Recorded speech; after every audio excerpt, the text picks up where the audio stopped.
Is it show? Oh, there you go. There you go. That's weird. Everything was working until then. You guys didn't hear our ramblings. God damn it. Damn. First time chatter on Twitch. No audio. Welcome to the stream. This is nothing new. We're so back. Okay, so I'm trying to think of everything I just said. Really quickly, this is the finale for Rosetta. Yep. We're fighting off with all 4 heroes. We're both assigned a hero each of each element and each class. So I have Aurora and I have Verdance. JP has Florian and Acilio. We're going to fight off to the death, which means that One of us whoever will loses die gets live. just murked outside. The dude off screen right there with a gun. Yeah. Yeah. Hi. We're also, after that, going to talk about JP's insane battle-hardened experience. If you don't want spoilers, don't look at the photo of the top 8 contestants. I'll just say that. Ooh. And we're also going to talk a little bit about a retrospective for Rosetta, how we feel about the set now that we've basically, lived through the entire set, and we're probably not going to talk about it ever again. What do you mean, ever again? That's how it works. New set comes out, and then we forget about it until... Yeah, I guess. Until unless it's matters. Mistveil, which completely overshadows Exactly. Rosetta. So that's what's on the itinerary for today, and we're going to start by playing some cards. So we'll start with the finale. So first person to win with both heroes wins the entire season. Yes. And I'm going first. Yes. I rolled the higher number. Higher number, better person, as they say. Okay, so I'm going to start by pinging you for an arcane. Broken. I'll AB.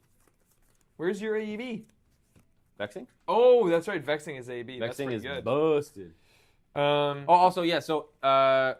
Just because Genorium's new, or the first time chatter, the way that this works is that at the beginning we started with our Blitz, like the Blitz Precons, unchanged.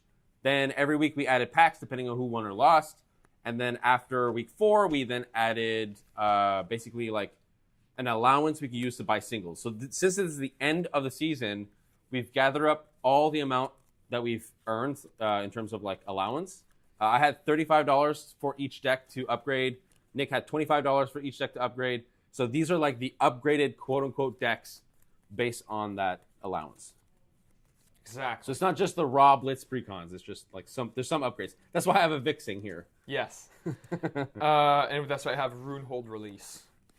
Busted card. One of ours is a little better than the other. I will heal 3. Ow, ow, ow. I don't think you're supposed to say ow. I'm going to make... Oh. Look at me. I thought I was super... super prepared. I choked on my own saliva. Okay, don't kill him yet. He hasn't lost yet. Right, so I don't have an embodiment of lightning. Do you have one that I can steal from you? Jesus I thought Christ. I was prepared this time. Oh my. I don't play these Rosetta Oh heroes. my. Well, actually, I do play Florian, but I don't have the box. Wait, I'm the playing box with Florian. me. I mean in real life, Geppetto. Holy cow, is that BH Toronto top 8 Jean-Philippe Legacy? Also, hi, Nick. Hello, Funer. That is hilarious. You're spoiling it for everyone. Just wait until the story time. Here you go. Do you need a rune chant? No, I actually have one of those. Good job. Good job. And then I'm just going to Arsenal and pass. Wow, you suck at this game. Yeah, I know. I didn't even take advantage of the burn-up part. Nope. Isn't that horrible? Horrible.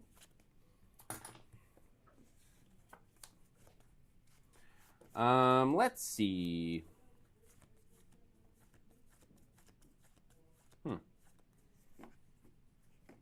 God, I wish I had, what's it called? The expensive Grasp of the Arne. Yes, that would be great.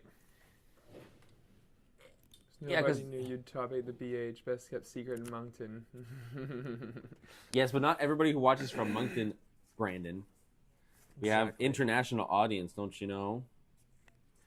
Technically, I could have blocked you this because you're at 23. If you even attacked, if you actually did anything during your turn. I did not. I know. I didn't do anything on my turn. You have Arcane Barrier? Fool. Yeah, you have the head. I have head. Slight fangirl moment. That's man, my hand's really strange.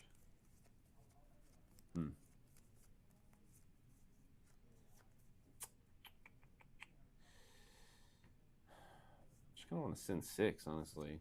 Let's get that ball rolling. Sure. Let's go in for 6. Yeah, I'll just take 6. Good old 2 for 6. Ow. And then Arsenal will pass. Okay.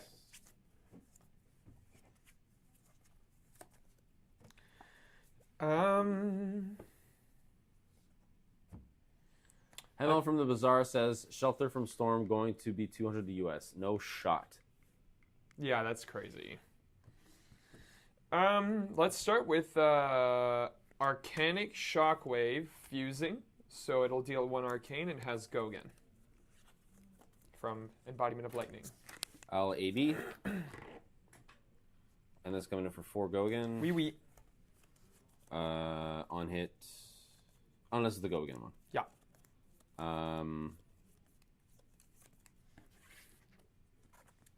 Block 3, take 1. Sure. Hey, Riku.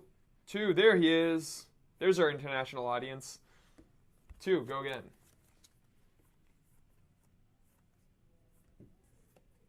Oh, wait, it's not a lightning card. Nope. Hold up, reverse it.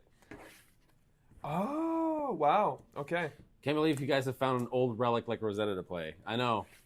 I keep that in my back pocket. I know everybody's already moved on, but my poor Rosetta keeps getting overshadowed by other sets with ninjas and assassins. Fucking Christ. Entwine Lightning for 4. No go again? With go again. I fused it with the same card I fused Arcanic Shockwave with. This also isn't lightning, by the way. I know. Oh no. Okay.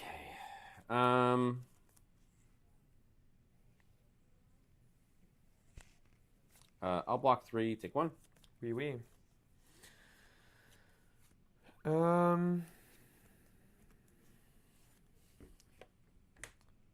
4. No go again, but what does that read again?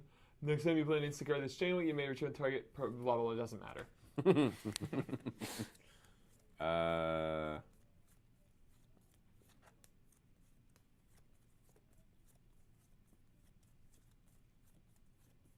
Yeah, I'll just block 2. Take 2. Oui. I will make an Embodiment of Lightning. Yeah. Arsenal and pass. Feels like you have so many cards in your hand. I know, right? Jeez. All right, pass turn. Okay. Well, funny enough, this is our first stream since like over a month ago, so you haven't missed anything at all. I have done some things over the break that I will talk about later. I went to the Battle Hard in Toronto, and so I have some story time based on that. It's pretty good shit. Pretty good shit. You did clear with your lawyer that you're about to speak. You're allowed to speak about these things. The police cleared everything up. You're good to go. I think as long as you're in Canada, as long as you're not in the U.S., it's fine. Yeah, exactly. And I know that Riku's not U.S., so he's fine. Here, let me just move this little cable here because I can't read chat. I'll just keep playing Vig and eventually find until Bright Lights 2. It's somehow worse than the first releases. Can't wait. Yeah, 0 to 10. It's a 0. It's the red one says 0 boost. There's no blue or yellow. 0 to 40. Whoa, 0 to 50 is kind of crazy. Whoa, brother. Ugh. Say no blocks. Any reactions? Go ahead. Whoa.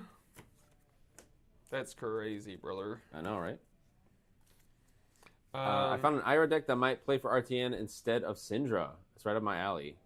I've heard that people are going crazy over Ira. I already built Ira, so I'm already set. Yeah. 4 Fusing it. Go again. Okay. 3 whole cards. Mm-hmm.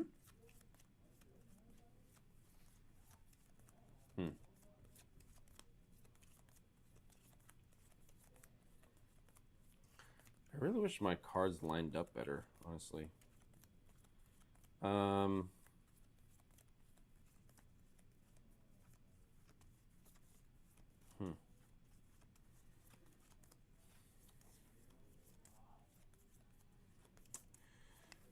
Poop. As your lawyer, JB, I'm going to advise you against admitting to doing what you did at that daycare in Scarborough. Oh my goodness.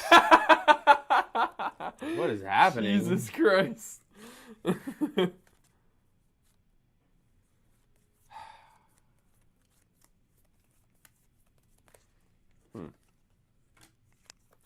Maybe I do just kind of, yeah, I guess it's just blocking 4. Blocking 4. Okay. I'm then going to attack you with Flittering Charge that you've just seen. No blocks. I'm going to bounce it back. Sure. And it has go again now. I need more time to figure out Syndra. She seems really tough to build and can go in too many directions. Yeah, she's going to take a minute to figure out, that's for sure. Syndra, really? I thought it was far more straightforward. From the lists I've seen... That's what we thought, but then there's lists that runs like 22 blues. That you're like, what the hell are you doing? Really? Yeah. But that seems correct. You think? Yeah. Oh.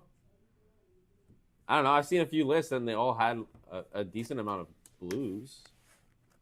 How's things sounding in Twitch? I know YouTube's fine. I don't know if Twitch is fine. Megan said, hey, it's good now. Oh, fair.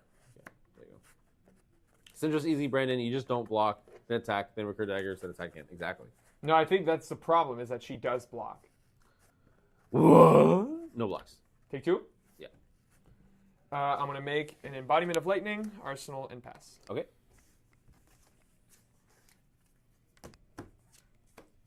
Don't play Plow Under. Or CNC. I could, yeah, sure. I could totally afford that with my $35. Absolutely.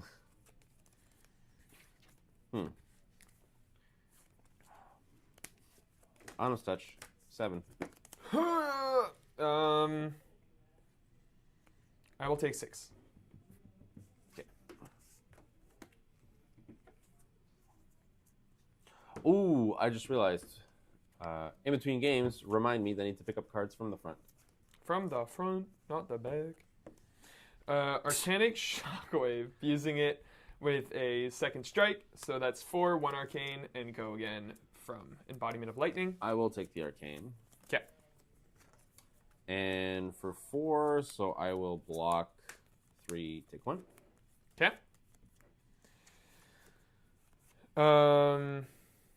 4, go again because you've taken damage.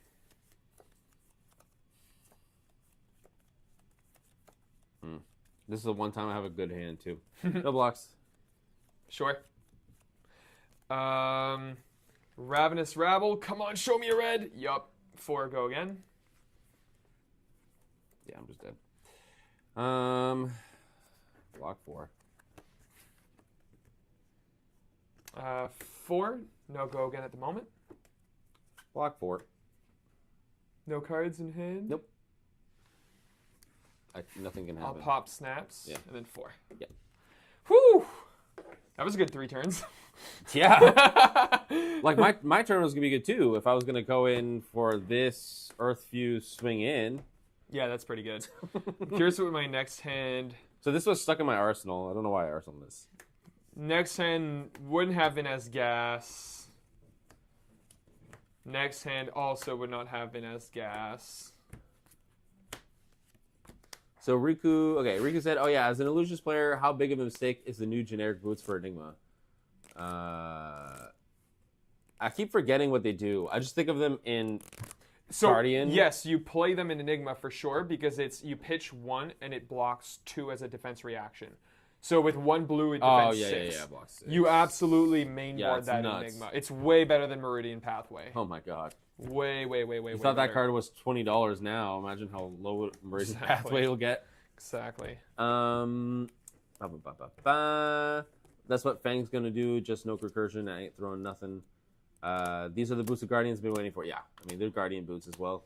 He's pretty awesome in that way. Once he's online, he's super scary. Yes. Yeah. From the little bit that I've tested, it's unreal how much value you get from a single card with Fang. Yeah. You can turn a card into like over 6 points of damage. It's nuts.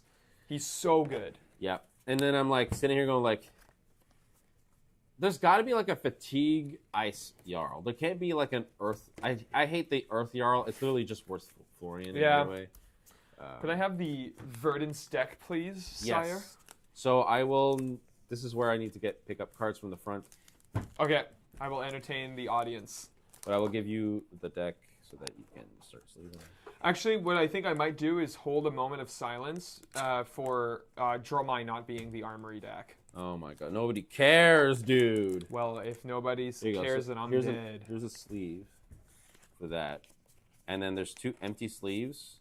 So basically, in the side, you have a chance of either Rubeln Carapace if you're playing against a more aggro wide deck, and then 2 Summerwood Shelters for like defensive decks. Or more go tall Are decks. the Summerwood Shelters in the room with us? No. Oh, those are the 2 cards you picked Yes. out. So I will be right back. Okay. I will drop off this mic so you don't hear me talk shit.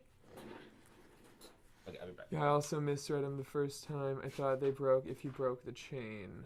Yeah, no, they don't.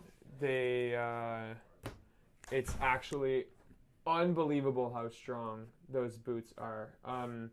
We've all been like kind of theorizing that that's probably going to be the L to get. And recently, like, legendaries have not been incredibly expensive. I think the last expensive legendary we saw was Balance of Justice, and I wouldn't be surprised if the boots have a similar price range as those as Balance of Justice, like around 100, 120 Canadian. Because yeah, it's just like it's so strong in decks like Ira, decks like Enigma, like any blue heavy decks. The Mystic Heroes are just gonna, eat that stuff up. It's gonna, like, I think even Zen will probably run it because he runs a lot of blues. Like, it converts, especially in the late game, if you want to keep it for that long, it turns a chi into a block 6. Like, it's just so good.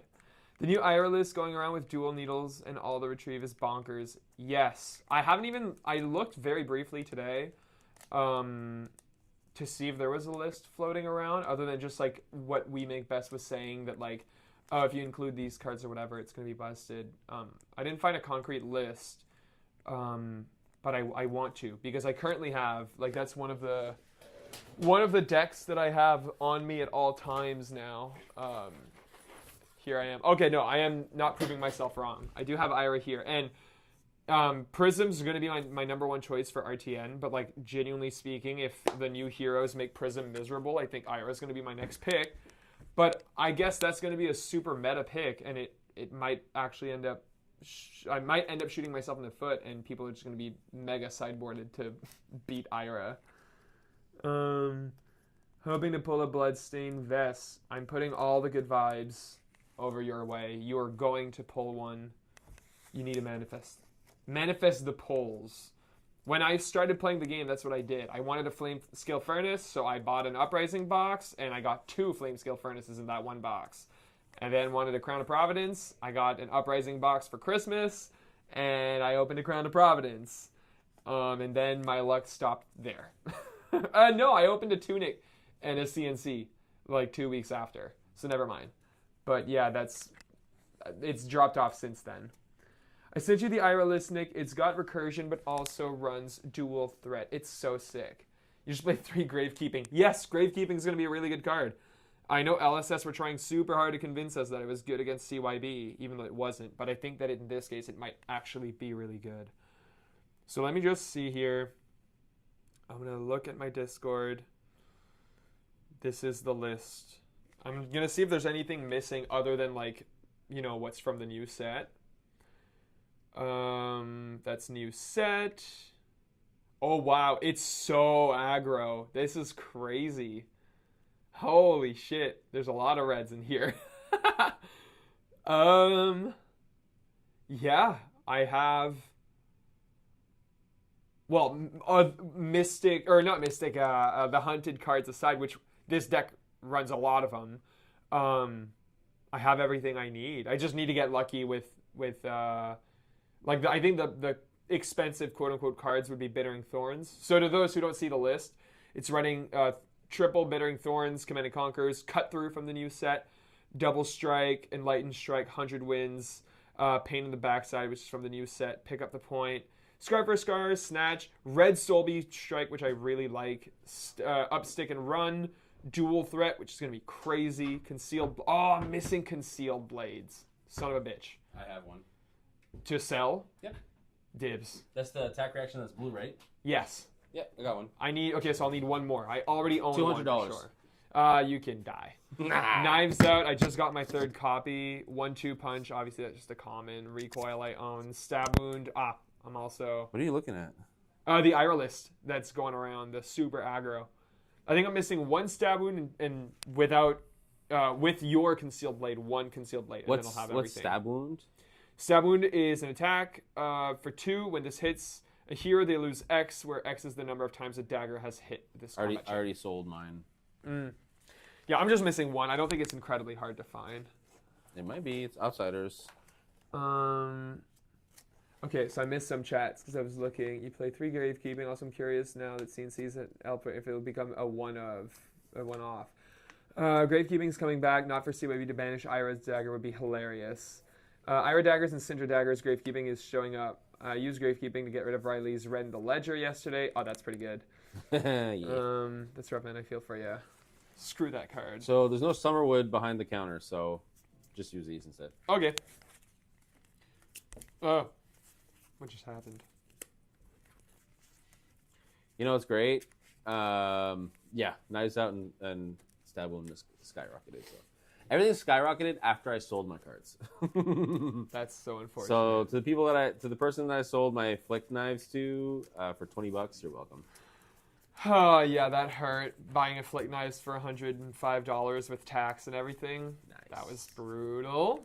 Yeah, Not a big fan. I feel so relieved that I didn't like playing Assassin. My wallet is so full of money. Well, I want to sell, like, now that New Arachne's coming out and everything, like, I want to sell, I have, like, 5 Justin X. Ooh. That's just gonna, like, build me a deck. That's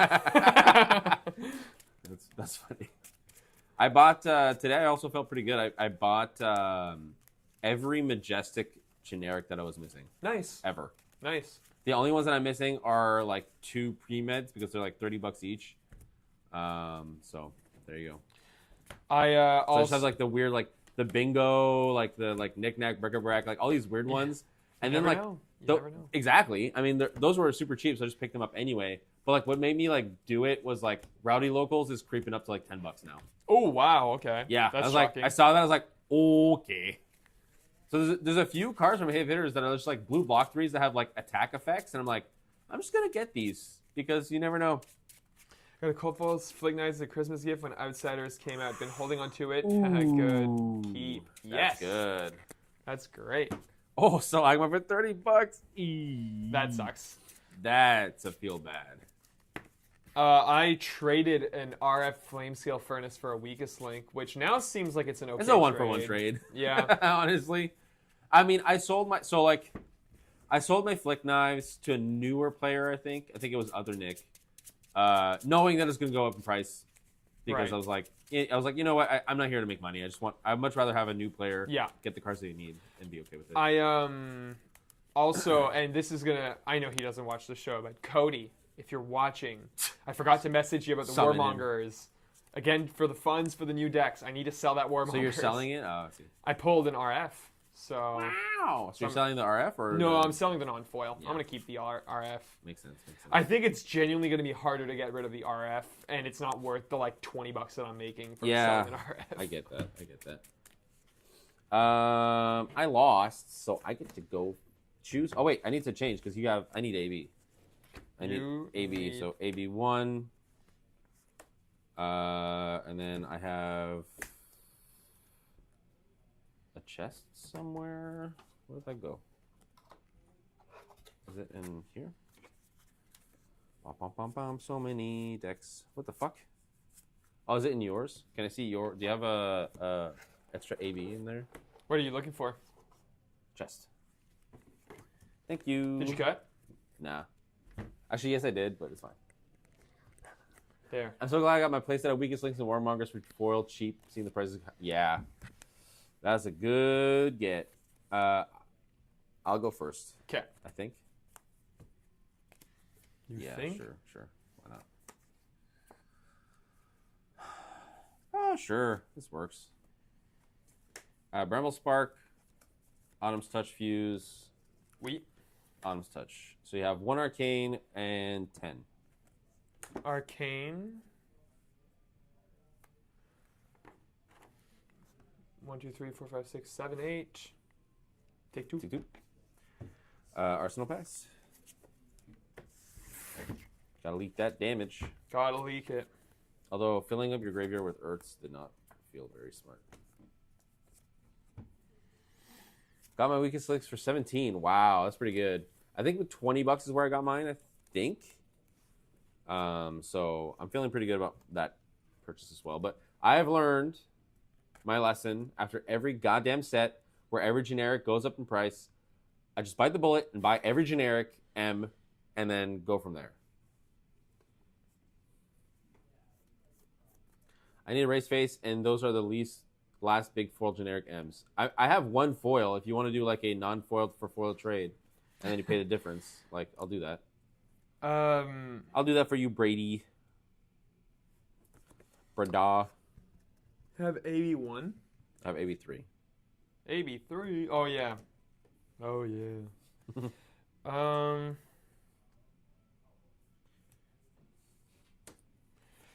Aether Quickening for 4. I need to amp it, right? It does more than again. 4. Yeah. Okay. So you do Surging first? Or be like me and spend way too much money on boxes. Yeah. Get most of the things that way. True. I'll amp 1. Sure. 5. I will AB3. Take 2. Yep. Arsenal Pass.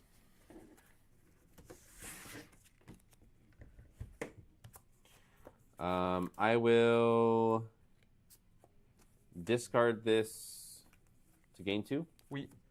Back up to 20. I will then come in with the Blossoming Decay, and I am going to decompose with 2 Earths and a non-Earth, whatever. So because I decompose, I gain a nut life, so go to 21. This is coming for 5.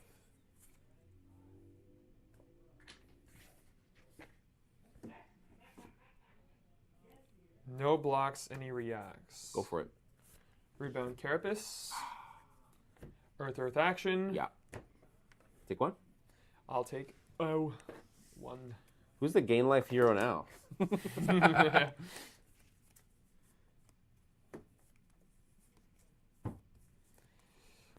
I just realized if I don't win this, I don't even get to play Acilio. Oh my god, that's true. Channel the Millennium Tree. Yeah. 4 Arcane. Go again. How much floating? 1. Ugh. That's annoying.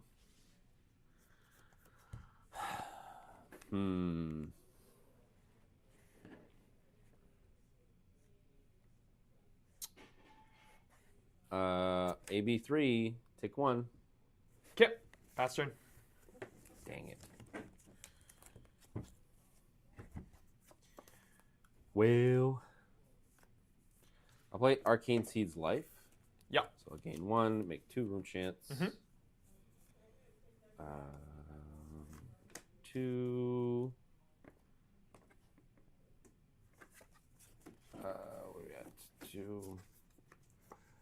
I will then. So you have a counter on this, right? You had an Earth. Oh yes, yeah. I had 2 Earth cards in my pitch zone. I used to be a box man. Now I'm Zach. I just gotta be a stupid smart and waste the money on singles instead of gambling. Yeah. Although there's not a lot of boxes in the world for me to get a playset of Ravenfoil CNCs and Easter eggs. Yeah. Fair enough. Oh no, my sleeve's being torn apart. No. No. Wham, wham. Interesting. What do I don't really want this card in my hand. You're at 21. Yeah. But I do kind of want to like fill my graveyard, and you won't let me do that. So I think I just want to do this just to fill my graveyard. So go up to 4, then pass. Okay.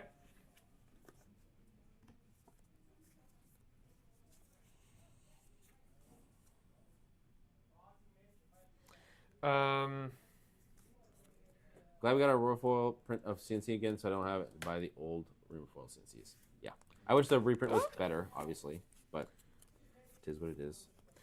Let's do 4 arcane. I'll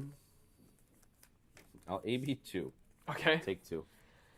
I'm then going. I don't think this is going to be relevant against you ever.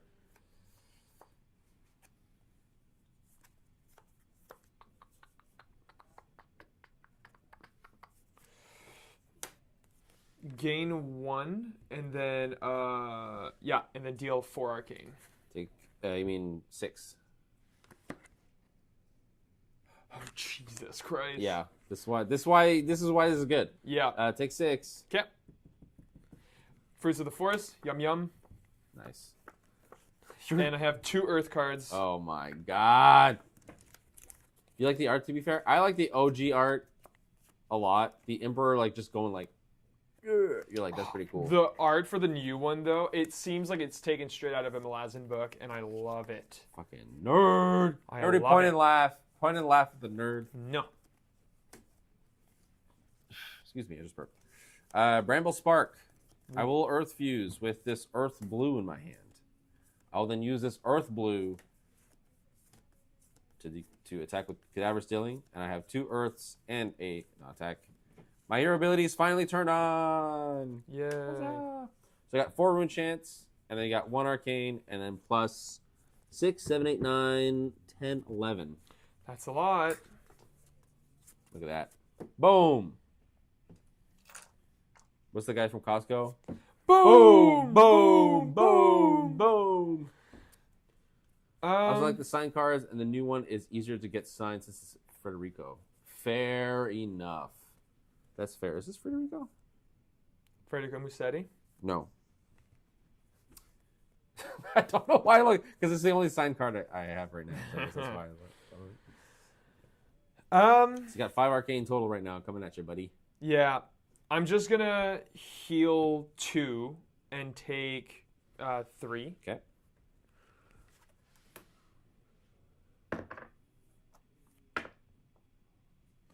And then I'll block 3. Sure. Take 8. Take 8.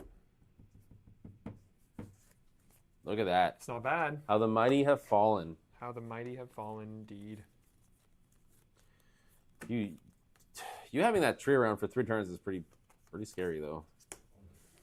To be fair. 4. Let's see here. AB3, take 1. Yep. 5. Let's see here.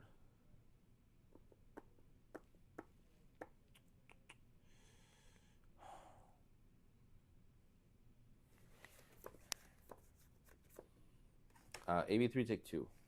Yep. This will finally go away now. I think that was stupid of me, but yeah, I think I'm stupid. That's it's a Swarty Terianto, my vexing. So I don't know if that's what you're talking about, but yeah, I just realized how stupid my thought process was. Coming for 1 arcane. Makes a rune channel hit? Yeah.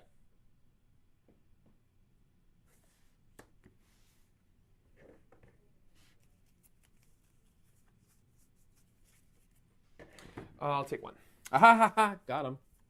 Actually, let me actually be smart about this. Hold on. I shouldn't have exclaimed so loudly. Because I can't play out my whole hand. That's why I was like, there's no way he plays out his whole hand. There's just no way. There's just no way. It's been unfortunate that I have to get... Oh, I see what you mean. Yes, it literally says Iger on it. I see what you mean. Riku is so knowledgeable about everything. Actually, I think I can use my whole hand. Okay. Take the one. Yep. Okay. Personal pass.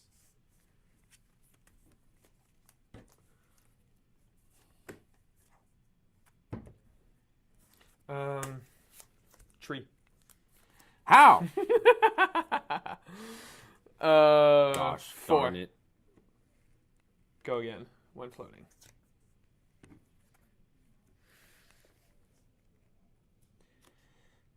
This, that.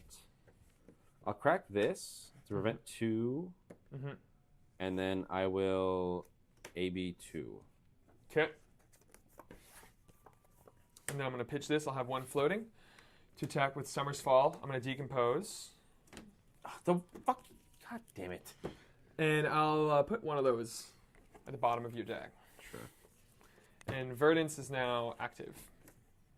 Block 2, take 2. Which is anytime I heal on my turn, Yeah. I ping you for an arcane. Yeah. Take 2? Yeah. That's it.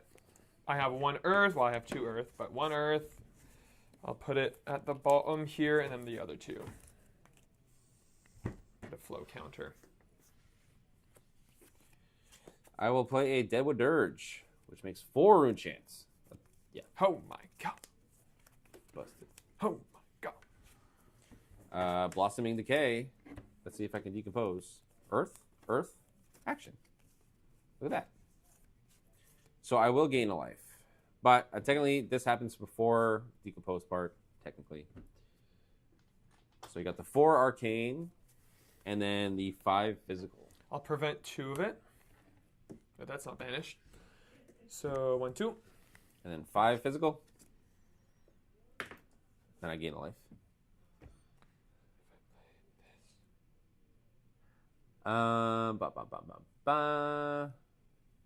When it comes to artists, I know a little too much. Like I think I funny there is one mech card a lot of people got signed that's not done by that artist because LSS wrote the wrong name on 2 cards. That is hilarious. I'll take 5. Oh, I'm so dead. You might be.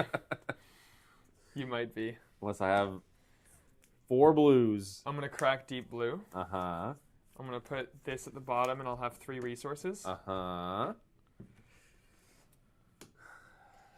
Um, So far, your tree does not stick around.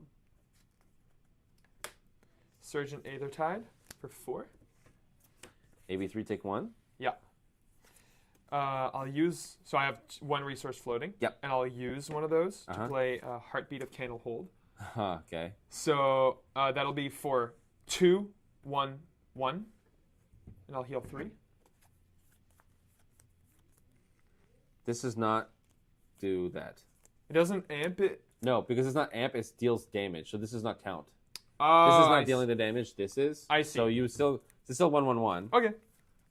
Which I will AB3. Okay. And then Autumn's Touch for 7. It's really not dead. That will not stick around, which is good. Mm-hmm.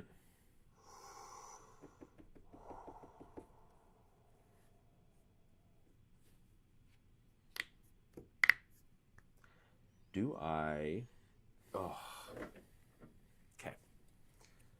So that's 3, 6... I should have amped on the Surgeon Aethertide to force a card out of your hand. That wouldn't have mattered? I was just taking 1 more damage. Yeah, and then you're at 7. So it Oh, I forces see you what to you block. mean. I see what you mean. Yeah, you're right. Hey, Mel. Hello, Mel. They corrected one of the cards in around the table. I see. Oh, I remember that debacle. I do remember that. I do remember the debacle. The buckle. Do I want to be safe here?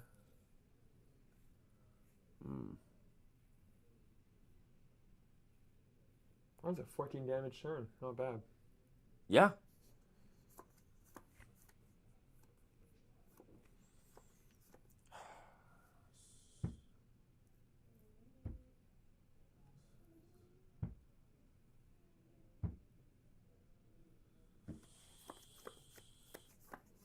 No blocks.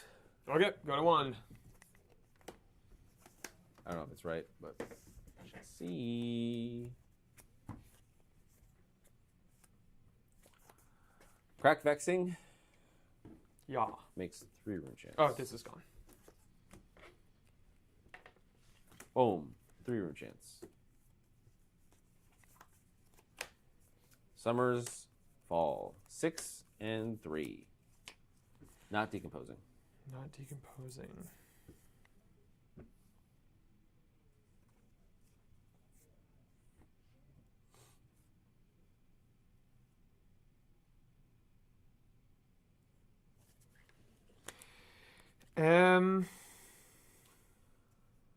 I asked the artist about it, and apparently they just got tired of telling people over and over, so now they just signed the cards with a fine fair. That's pretty funny. I would too, honestly.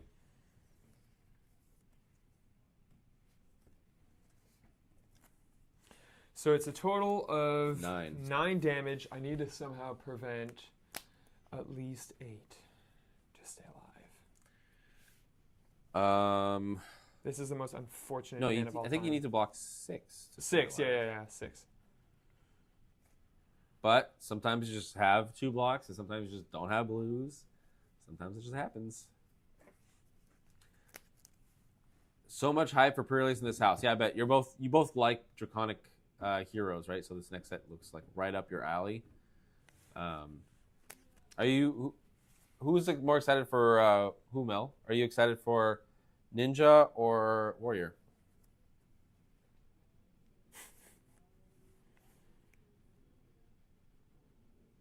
Oh, the art is. You're saying the card itself is much better. Yeah, I bet that kind of sucks if you spend all this time making like art for a card, and then it's on a garbage common that people just throw away. You know? Yeah. Oh, this is so tragic. Oh, like product delays. That sucks. That really sucks. If I had a blue, the game would be Jover. Oh yeah. And apparently, this deck that should contain all blues just doesn't have a single blue in this fucking hand. I think it's 15 blues. I think it's literally half the deck. I think I just have to. No. It's 3 rune chance. I think I just have to full commit to staying alive for 1 more turn, because I can't. This is blocking 5. This is blocking 5. Yeah, no, I full commit. So we're gonna do 3 rune chance. Yeah. 6. Yep. And that'll just pass to you. All right. Dragon Boots. I would wait until the price goes down because I think a lot of people are overhyping it. Ooh. You got AB1 over there? Yep. Oh, I need a blue now. What's up with our decks, man? No fucking blues. Yeah, who built these? Who built these?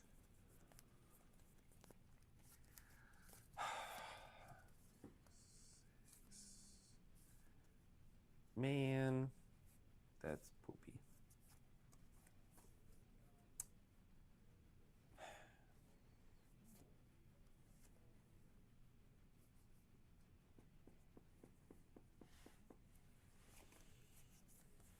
Why doesn't this have go again? I know. Card would be busted if it had go again. I think this is the dirtle of the century. We're both just like, I'm gonna throw my hot dog down your. Finish that sentence. What? Hot dog down your what? Down your throat. Just deal 3 arcane. I know. I wish he has AB1. Didn't you have a 0 for 3 there?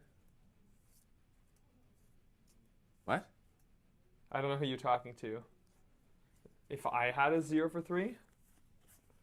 Because I did not.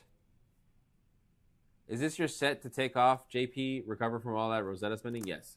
I told myself that Rosetta is going to be the set that I open for the next year. So until it says 2026 on the calendar, I have to only open Rosetta. The only caveat is like generics and any Guardians, like the Guardian Mastery set. But for the most part, Rosetta is the way to go.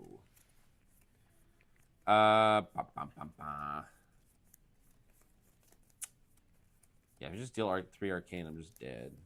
God damn it. What sucks is that, like... That's exactly what I had last time. I was one fucking point of resource off from having an actual good turn. I suppose I'll just do this. There you go. Decomposing. Coming in for 8. I just want to see if I want to pitch differently, though. Yeah, I'll just overpitch weirdly. I'll do it this way. I also had a channel. That's why I was like... 1, 2, 3, 4, 5. Take 3? Yeah. Arsenal pass. Come on, buddy. Amp 1. Yeah. Gain 1 health, ping you for an arcane, and then deal 5 damage. Well, AB. Oh, wait, let me not be stupid here. 2. AB2. Oh, no, that costs 2. Fuck, I forgot how split cards work. Yes, this is what I'm doing. So you're amping. Because this is 1-1, right? For both sides? Yes. Yeah, okay. So, yeah, I'm amping, and then I healed 1, pinging you for an arcane, and then pinging you for an additional... You peel... 2. I thought you said amp doesn't work. Well, oh, because the other one does not amp. It doesn't amp. It's something Yes, that's else. different wording. Okay. So amp, so 2 arcane, I will AB 2. Yeah. Have 1 floating, and that's coming in for 4. Mm-hmm. No blocks, any reactions? Oh my god! Ah! Wow! A clean sweep on a Rosetta. Yep. Didn't even get to play Rosetta. Didn't even get the play. Or Rosetta. Acilio. Just for fun, because I know Acilio's quick. Let's I want to play Acilio. Okay, I'll play fucking Aurora. That's what I mean. Like the Aurora Yeah. versus Acilio match is so quick. I also realized I didn't swap the heroes. I like how you were just like, this is my set for the whole year, and then I humiliated you. That's okay. It's okay because you're going to humiliate all of Moncton with your story later. Not humiliate as in you are a humiliation, but as in you're going to humiliate. You will, what's the word? Like what you're doing right now? Us. You will humble us. That's okay. In your power. And It's greatness. okay. It doesn't mean anything. It just means that all you beat me.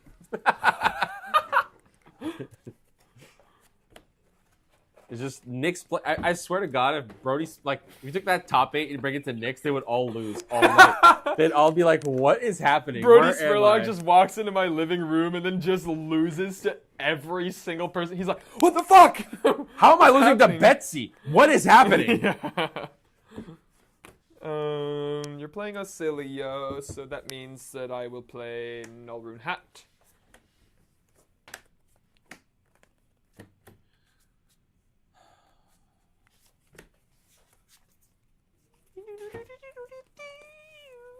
I don't think there's a sideboard. Alrighty. I forgot I also start a lower life. What do I start with? 18. 18? No. 19. 17. 18. 18. Refresh. You get to choose who goes first. Yes. I also have to... Betsy is good. That is a very unpopular opinion. Depends what you mean by good. Betsy's good. She's good at... Making other heroes look good. Yeah. She's great at that. She's good at drinking from the looks of like the art and stuff. She's an alcoholic. Yeah. I will go first.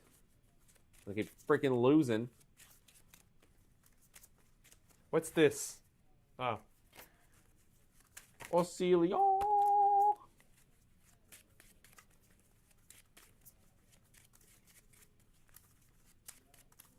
Shuffle, shuffle, shuffle, shuffle, shuffle. Go. So let me swap the heroes over. I am playing OSCILIO. Ocilio. Oh no. That's not gonna... What happened?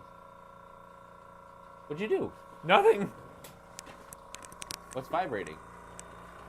This machine. Just turn it off. How? Unplug it. Ah! Where is it even plugged? Oh, it's this thing here. What happened there? I That's have no crazy. idea. Okay. So there it goes. It's a remote controlled. Sells at home going. Where is it? I need to refresh you. Boom. Ocilio. God, why is it keyed out? I think it's because I switched it from, because like there's a green hue, and then that was being keyed out, and so then I swapped it to blue, but now the blue and all these freaking Rosetta heroes are being keyed out. So I think what I have to do is just create. Oh, look at my hand. Ooh. I think I have to like copy this whole thing and then cut it down and have it not be keyed out. Yeah. They're too blue, da-ba-dee-da-ba-da. Okay. That's her bread and butter, making other heroes look good. YGP 4K HD over 9,000. Nix's Microsoft webcam from Omegle. Different cameras, yes. We have a Betsy main at our armory, and they got 2 to 4 tops. I'm put a preview back. Is my camera really that bad? You know what's funny? Looking at the two, which one do you think is more expensive? Mine, I'm guessing, from the way that you're... My camera... Oh, well, no, I'm trying to focus now. I don't find my cameras that bad. Not Omegle. Yeah, it's not that bad. That one was $30. Yeah. And this one was like $100. Yeah, that's Logitech, though, right? Yeah. But that's $100 6 years ago. So it's just funny that if I wanted to just upgrade, I just spend $30 fucking dollars, which is crazy. How dumb. I mean, local meta has also changed a lot. Like, if your meta is like, if Guardian's really good into your meta, then yeah, obviously Betsy will be really good. Fine, but yeah. I mean, if she isn't, then, you know, tough luckies. This is a very interesting turn one I could be doing. I wish I was going second. I think I should have gone second. You shoulda, woulda, coulda. Bitch. Ugh. Oh my god, I just realized I'm going against Aurora too. Fuck. Big fucking yikes. I'll just activate Volzor and pass. Oh wait, he has an activated ability. Let's just discard this to draw.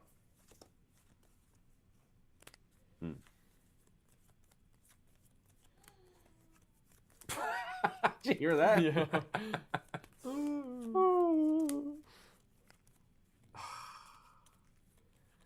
This is an interesting... I forgot how to play Ocilio, I swear. LOL. Not as good as JP's for sure. What was happening? Oh, yeah. I mean, our meta is mostly Azalea, New, Enigma, Viscerai, Aurora, and Jarl. Yeah, well, that makes sense. Like, if that was my... Outside of New, I guess. But I would love to play Guardian in that meta. Yeah. Guardian's fine there. Oh, what is this hand? Mel said, where are you from? Aiku. In Norway. Ujo. Oh my god, this phone. I was going to say, like, what is happening to Mel? Should we call She's real hyped about the new set. Oh,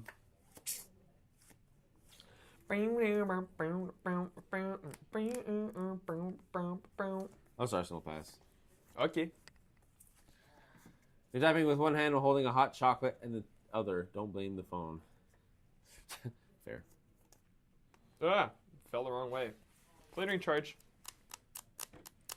For a big 4. Lock and 4. Lightning press. For 7. It has go again now. I will not fuse it. 4.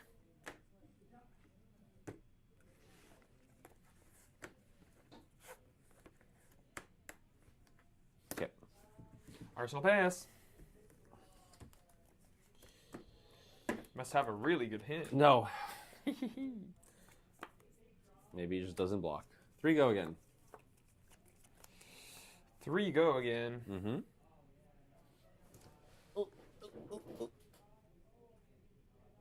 Oh, dude. Look. No sag. No sag. I fixed it. Hell yeah. Let's go. 3 go again. Oh, look. Look what I got at the Battle Hardened. So this, and then boom. Go again. Oh, I kind of need to keep that, don't I? So, okay, if I do this, that, and chew. That's just kind of shitty, right? I'll take 3. Okay. 3 go again. I'll take 3. I'll block 1. Take 2. 4 go again. That's a pretty good turn. I'll take 4. I'll then close the combat chain. So I played 3 lightning cards. I don't know why I put my dice away. Yeah. Whee.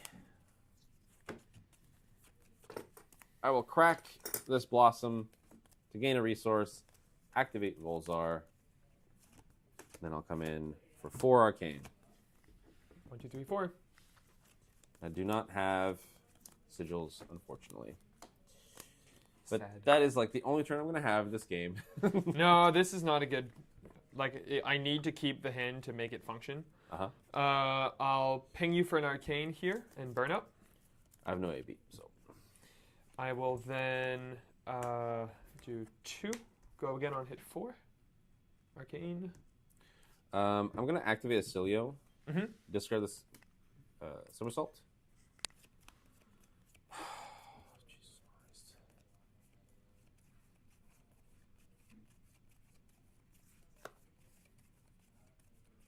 Block 2.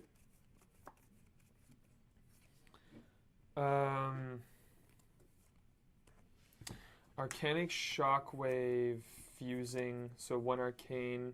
Oh, yeah. And then 4. And if it hits, it deals 4 arcane. Block in 4. Okay, I will use 2 to make an embodiment of lightning, and then I'm going to discard this because I don't want to keep it. Sure. Pass Oh, turn. hang on.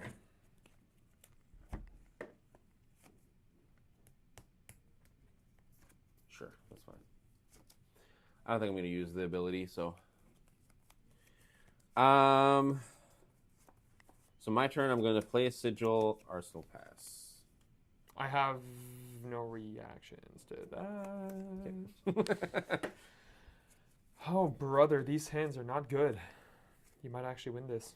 No fucking shot. I do not believe you.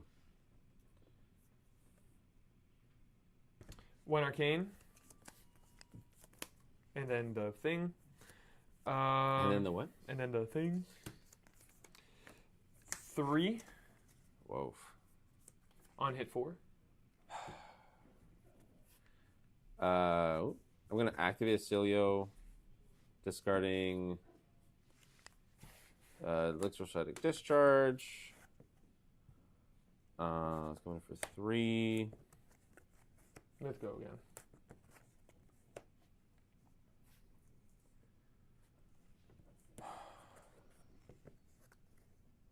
Wait a minute.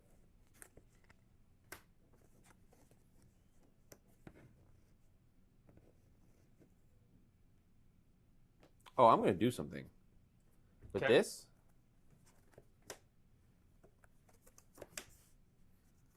You're just going to, like... Deal an arcane to you, and then negate this. If target instant card has cost less than the total arcane damage you've dealt to opposing hero this turn, negate it. That's only if you deal arcane, though, right? No, it doesn't matter. Oh, because it's a cost 0. Because it has 0. Yeah. But I'm still going to pay to deal the arcane. Yep, and I'll AD it. Okay, and then this stops this. Yep. So then I go up a life. So stupid. Maybe I should have done that. I was going to keep it to try to punk you out, but... So now I have 1 floating. Oh, I'm going to pay the 1 for Volzar. Like a dumbass. This is going to be for 2 arcane. Okay, I will take 1. Yeah. Jesus Christ. So this is activated. This is activated. Okay.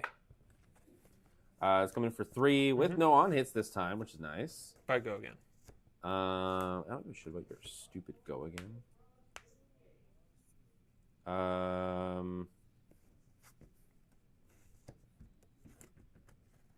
No blocks. Take 3? Yeah. I will heal 3, and then attack for 2. Should have done that in the other way to make you guess, but I'm dumb, and I forgot I have a weapon. You are dumb. We all heard it. No blocks. Take 2. All right. Wow, that null whatever saved me. Start turn. Holy shit, brother.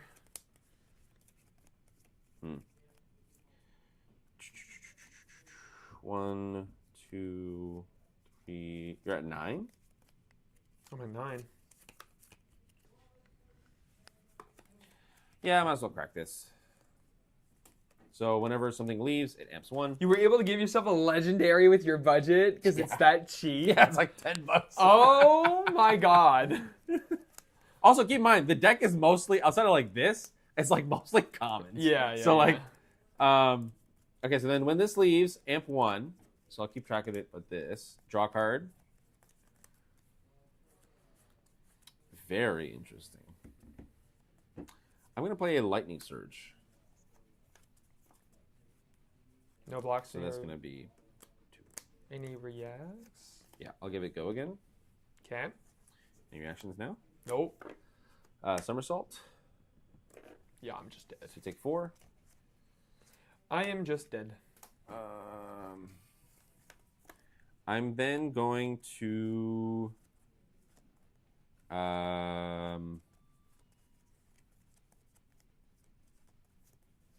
voltage, so that amps 2 more times, so go to 5. I will then activate with my lightning surge and play etchings. So this is coming in for 8. Yep, I'm dead. No, listen, JP, I had the worst, I think the worst Aurora hands ever. This was a turn 0, right? Oh. 1 attack, because this has to pitch, right? Yeah. 1 attack. Last turn, 1 attack, and the turn before that, 1 attack. You can also amp it for 2. Oh, yeah. So that's where I was, the null, yeah. I had a similar thing where I was drawing... What was my next hand?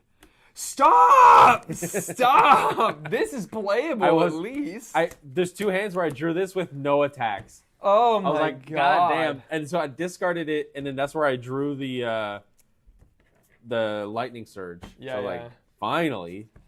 Holy moly, Aurora, what the fuck? Gotta love a Cilio. Yeah, well, I guess it's the balance for having just like the most nutty 3 turns this version of Aurora has ever had in her life. Yeah. Okay. So we're gonna do let's do recap and then story time. So you can do your recap while I fix the cameras for story time. How that? So yeah, Rosetta. It was a set. It just felt super like it was lightning or bust when it comes to this specific thing. Like lightning heroes felt so much more busted than like the other ones. I really like Florian as a hero. I think playing against Aurora can be a little more fun than some traditional aggro. Oh my god, we're so low. Well, no, because I have to fix it. I haven't touched this since I got the 2 cameras set up. So I gotta fix it. But yeah, I feel like as much as I loved Florian, I don't think that I'm gonna look at Rosetta as. I think Rosetta is the weakest set of last year. Well, yeah. I mean, what else is it competing with? Miss Vale and Heavy Hitters. Yeah, that makes sense. It was only 3 sets. Yeah, that makes I forgot sense. it was only 3 sets last year. Which is crazy. It felt like it was way more. But I don't know. I think that unfortunately, half the heroes are not seeing any play, which is, I guess, fine. You don't want all the heroes to be like top decks, or like you don't want another Miss Vale where all 3 heroes are like the best heroes ever. Yeah, I don't know. Something about it felt like a little bit underwhelming. Like opening the set to me didn't feel, and this is incredibly subjective, right? Like because I'm not super interested in the Tales of Aria setting. I'm not super interested in any of the classes or talents or anything. Like Aria 2 wasn't the thing that I was like, I can't fucking wait for Aria 2 to come out. If anything, what I was the most excited for was Ice, which didn't come back in Rosetta. Yeah. But everything else, I thought... Well, technically, Jarl. You got the Jarl. Well, that wasn't Rosetta, though. It was Rosetta season, but it was its own thing, I guess. Sorry, I am listening. It might not look like I am. But yeah, no, I think that Rosetta had some impact on the meta. I think that it made Viserai incredibly good, which is good. Viserai needed to get good eventually. Like, people who were big fans of Rosetta... Of Viserai, I mean, we're waiting for so long for the hero to be good. And like, AKA me. Yeah, and he was one of those heroes that like probably has one of the biggest like fan following, other than like Dromai and maybe like OG Prism, or like Prism as a whole has a fairly devout fan base. Levia has a pretty devout fan base, but like Viserai was definitely up there, and he was not... Was one of the OGs. Oh my god. He was one of the OGs. He was not playable for a very, very long time. He wasn't very good. So it's good that, like, I think the best thing that came out of Rosetta, weirdly enough, is the impact it had on the non-Rosetta heroes, like Vincent and Viserai. Yeah. As someone who's a fan of both of those, I agree. Yeah, and Aurora feels fine. Like, I think she's decent aggro. Like, it actually feels fair at times because... she can't block for shit. She has one good blocking turn, which is with her equipment, and then after that, it's just like, okay, if you have bad hands, you are punished for playing aggro, basically. Which talking about Aurora specifically? Yeah. She's very single-minded in terms of her approach of how she's gonna win the game. Yeah, so I think for like aggro fans, she's fine. Like if that's the type of gameplay you like, that's great. But like yeah, as far as complexity, like. She is disappointing for a Runeblade. Runeblade is kind of known to be incredibly complex and... Well, not Briar. I guess, yeah. I guess just Lightning as a whole is just not incredibly complex to play. Yeah, well, except unless you're Acilio. Yeah, yeah, like, exactly. The thing is, like, I played Aurora and then I played the Mirror and I fucking hated it. So, let's see what chat says. I want to get into this set, but just couldn't. Rosetta has a lot of good cards. I just feel they played it a bit safe on the Earth side. I argue that they played it safe on the Wizard side. Yes. I think both the heroes are fine, and they're good in their own spots. But the Wizards, like half the set is just irrelevant, and that's the problem. Yeah. Like Acilio's so close to being too good, so I understand why they held back. And Verdance is just like, people thought was going to be Icelander 2.0, and she just doesn't do anything. Yeah. So I kind of totally stoked for the Hunted. And I think the problem with Rosetta, too, is that it's stuck between 2 sets that are, I think, very good and well tuned as aggro. And so then the aggro decks in Rosetta feel subpar in comparison. Yeah. Like, nothing beats Zen in terms of aggro, and nothing beats Enigma in terms of fatigue and control. And so then, like, that's, like, literally the 2 avenues for Rosetta. So none of the Rosetta heroes beat any of those. And then you have Hunted coming out, which has, like, super aggro shit and some cool complex lines that are, like, less complex than Acilio, but way more powerful and consistent than Acilio. Yeah. So, and I think that the set posed a design problem inherently because it was advertised as the All Arcane set, which is like what people were waiting for a really long time. I think the 4 sets that people were waiting on the most was All Arcane, which they use that specific wording like when promoting the set, Tales of Aria 2, Monarch 3, and Dromai returning in a Volcora set, right? Like yeah. And Rosetta's Tales of Aria 2. Exactly. So it mixed two things that people were super hyped for, and it had to compete against two incredibly solid sets. Some might argue two of the best sets, right? Mizvale and Heavy Hitters. Like, Heavy Hitters was a lot of people's favorite set. Yeah. It was one of the funnest limited formats, and so was Mizvale.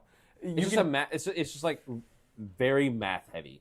Yeah. Which a lot of people liked. But then, like, after a while, people were like, okay, I need something to spice this up. Because every game went to time. Everything was like, how many 0-for-4s can you play? And, like, how, value, which got a little annoying. But then Mizvale came out, was like the best set of all time. In terms of power level. Yeah, I think that it sucks that Mizvale is always going to have a stain on it, I think, on its legacy forever, because it, like, shook the CC meta so much to the point where they did, like, 3 BNRs, like, emergency, like, we need to fix this, like, right now. And it's still the best 3 heroes. And it sucks because I think that, like, Mizvale is not only a highlight for the year, it's a highlight, I think, for all of Flesh and Blood. I think it will be historically one of the most well-remembered set. And I think that part of the problem for Rosetta is that it had to follow that. And immediately they had to be like, you have to chill on the power level. You have to be... So they knew. I think it was an unfortunate timing for this set to come out. Well, I think that people will look back and remember Rosetta like as like one of the staple sets. We are on set 15 now. Yeah. I honestly think in 5 years' time, most people will probably forget about this set, unfortunately. I don't think so. You don't think so? Personally, Rosetta was one of my favorite limited formats. It was so fucking good to draft. It was good to draft. I agree. It was like one of the few times where, like, I'm an ex-Magic player, and I would say the drafting experience, like sitting down and actually drafting, is better in Magic, but the actual playing is better in Flesh and Blood. That was a few times where it was on par with Magic. Right. Because it actually felt like you had choice. You weren't, like, locked in super early. It really felt like you were, like, okay, so, like, and every time you were drafting is always very different, where you're like, okay, well, like, this time, okay, I have to pick my talent quickly, or next time I'll have to pick my hero class. And it's like, and there's enough, like, even generics to, like, stay open long. Like, I really, really liked the draft for Rosetta specifically. It felt really cool. Even just, like people would play, like Verdance as, like, just, like, a mid-rangey hero, and then you go, I'm just going to Kano you with Verdance. Yeah. Right? And it's like, so there's still, like, some flexibility with that. It felt really, really good. It was a 6-hero set, right? Like, draft set. There were the 4 choices, and then there's, like, other archetypes, like people were saying Viserai and Kano were other heroes you could play. Basically, you're right. Yeah. So, like, I think that people will remember that. And I think Rosetta has a lower ceiling than Mizvale, but I think has a very, very high floor. I think it's upgraded Runeblade as a class indefinitely. I think it fixed Runeblade, like, forever. Runeblade is now going to be, like, I think always hovering around A tier, B tier, like, minimum. Because I remember every Runeblade was D or lower. Yeah. And then Rosetta came out, and now every Runeblade is A or higher. Yeah. Like, Viserai is one of the best decks you can play, in my opinion. I think Viserai is the best deck you can play at the moment. I don't think so. I think he loses to very good news in his ends. So I think it's like those are holding him back. But then he just crushes everybody else, and he can still win the Zen matchup and the new matchup if you're just running hot. So I think in terms of Runeblades, it's done a lot. I think in terms of Wizards, it's really reinforced the fact that they're too scared to do anything. With Wizards. Yeah, it's rough, right? Because you're both being like, okay, so we're introducing this class here where it's going to be much tougher to block, but it's not just that it's much tougher to block, it's that you are now posing a deck building issue with some decks where you're like, you have to actively destroy your deck synergy to be able to counter these heroes. Like Aurora running a shitload more blues, or, like, go back a little bit, Dromai running more blues. Like, that was a dangerous... Like, that, in the hero text, it read, like, if you play red. Like, if you fill your deck with reds, you're going to lose because your deck sucks now. You're not going to win against Wizards because you are more equipped to play against them. Yeah. And I think so I feel like Rosetta should have came out a year from now, just because up to this point, they're printing so much, like, arcane hate. Like, just random shit just has, like, Spell Void. Like, and you're like, why? Like, Wizard sucks. And I feel like they're just like, if all that hate was around, I think they would have juiced up Wizard far more for Rosetta. Because they would have been less scared. Because you're like, everybody and their mother has Spell Void 4 now. Yeah. Without trying, right? Yeah. It's just like Runeblade has Spell Void, like, our AB3 Spell Void 4 without trying. Like, it's crazy. So it's like, I feel like maybe if that was in play earlier, maybe they would have pushed wizard design. But it makes me more optimistic for the next wizards we see, for them to be a little bit more pushed. Just because like almost everyone has some kind of sideboard for wizard. Yeah. For Arcane. So with I do agree, by the way, wholeheartedly. I think the biggest problem with Rosetta is it came out when it came out. It should have been. Yeah. It should have been later. I think so too. I'm just gonna see because I see that there's a bunch. So so for the hunted, she has one good blocking turn. I think you had already read that. Zen was crazy. Got into it for the tiger flavoring the deck, and he ended up being busted. Yeah. Yeah. I think Mist will always be known as the Mist. Like Mistake set. A mistake set. Yeah, I don't. It's interesting because I want to pose a question after that, and we'll bring that comment back again later after I ask you a question. But I think the drafting Rosetta was great since you could build all the heroes multiple ways. I agree. Should have gone into Runeblade when I wanted to. Yes, there was a time where Runeblade was actually kind of cheap to build, and that time because it was far like I said, gone. everything was D tier, and not only that, like Runeblade is a very difficult class to play. Yeah. Because you need to know sequencing very well, and if you don't, you just lose on the spot. Yeah. And then there's also Runeblade hand. So it's all of that was just making Runeblade like unplayable and also very cheap. Yep. And then that's where like I said, like Viscerai is currently who I'm playing, and he will probably LL our TN season. And then I still have 3 other Runeblades I can play that feel are still like good enough. Like I think like Aurora is like a direct replacement for the aggro Runeblade that destroys Enigma. Then you got Vincent, which I feel like a very mid-rangey version, which I actually really am looking forward to play, and that looks very fun. Especially if New is going to be higher up there too. I really like my new matchup against as Vincent. Like it's just like cool. Give me all the double rune gate. Yeah, she turns. helps you play. Yeah, like thank turns. you. That's fine. And then if they try to fatigue me, like I just blow them out. Like so it never works out for New. And then I like Florian. Like Viscerai is one of his worst matchups, and he's leaving. Yeah, I think Florian's going to So then I just build Florian to not care about Enigma. If I run into Enigma, I lose.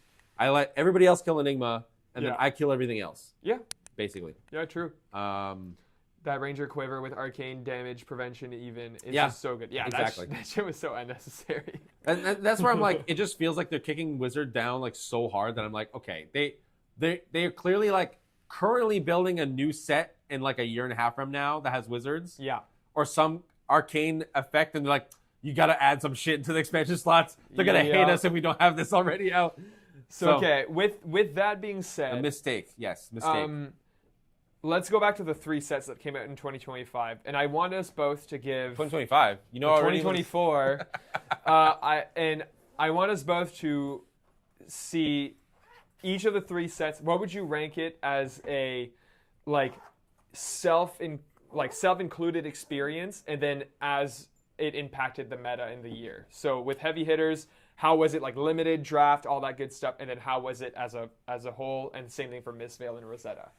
So starting with heavy hitters. I don't remember heavy hitters limited as much. I don't remember drafting it, so I don't remember it that much. It's mostly like some, in terms of limited, I do not remember heavy hitters that much. It was very often referred to as Welcome to Wraith 2.0. Very similar to Welcome to Wraith. It was fine. Yeah. It was fun. It felt refreshing in terms of like, it felt like I was like what Flesh and Blood is meant to be played. Funny enough. So I agree with that. I think one of my takes is that if Brute, Warrior, or Guardian are some of the best decks in the meta, I think Flesh and Blood is at its best. Yeah, I think so too.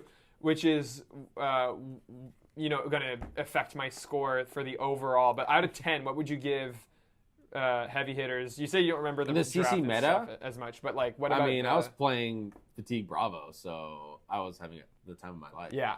So for me, with heavy hitters, I cared about limited a lot because I went to the Calling in Hartford, which was the premiere. So I had to care about limited. And draft and sealed were both very, very fun. I felt like the entire point of heavy hitters was it was just meant to be like unserious and fun almost. And it introduced variance to a degree that I thought was actually kind of healthy.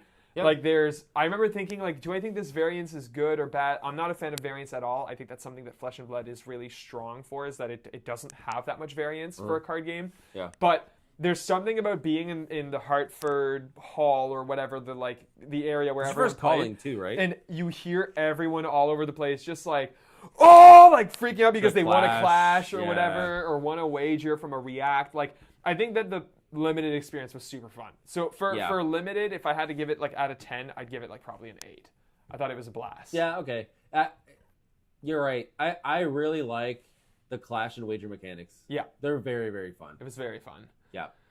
And as for the impact of the CC meta, I'm going to give it a 10. I think that Heavy Hitters was the funnest Flesh and Blood meta ever. You were playing Prism. I was playing Dromai. What are you talking about?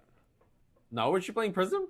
Only for the last, like, couple weeks of it. Well, in both cases, you're having a blast. Well, not so much as Prism. I was miserable with Prism the entire Heavy Hitters. But I'm saying Dromai.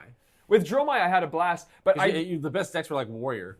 The best And deck then was the KO, which was tough, but it was a fun game, though. Yeah, but he didn't have poppers. He didn't have poppers. He was tough at first. He was a tough nut to crack at first. I had a hard time until and even then by the end, it a lot of the times came down to the draw. Like my KO games were never blowouts. It was I was at 2 health and then I managed to kill them because they didn't have the popper the one time, and my Ashwing was just like caca. But yeah, no, I thought that the decks that got introduced in the meta was super fun. I'm a big fan of value heavy metas. I mean, you have Ira right there. Yeah, the big decks at the time were Hatchet's Dorinthia, Victor was pretty good, KO was good. Like they all had a big impact on the meta. Everybody was like KO's the next Starvo because he got like 300 points. Yeah, that died down quick. That's crazy. I love seeing him put in like E rank now. They're like KO is just like whatever. Yeah, one arm having bitch. Yeah. Here's these 2 weapons. Oops. All right, so going back, Missville, we got that. I think it's just Riku's message. Heavy Hitters was the best meta ever, in my opinion.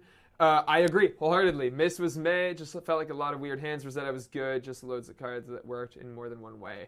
So, yes, I agree with you for Heavy Hitters. I don't know if I'll agree with you with the other sets. But now let's move on to Missvale. What did you think of Missvale Limited and then CC? I think I liked Missville Limited more than Heavy Hitters. Mm-hmm.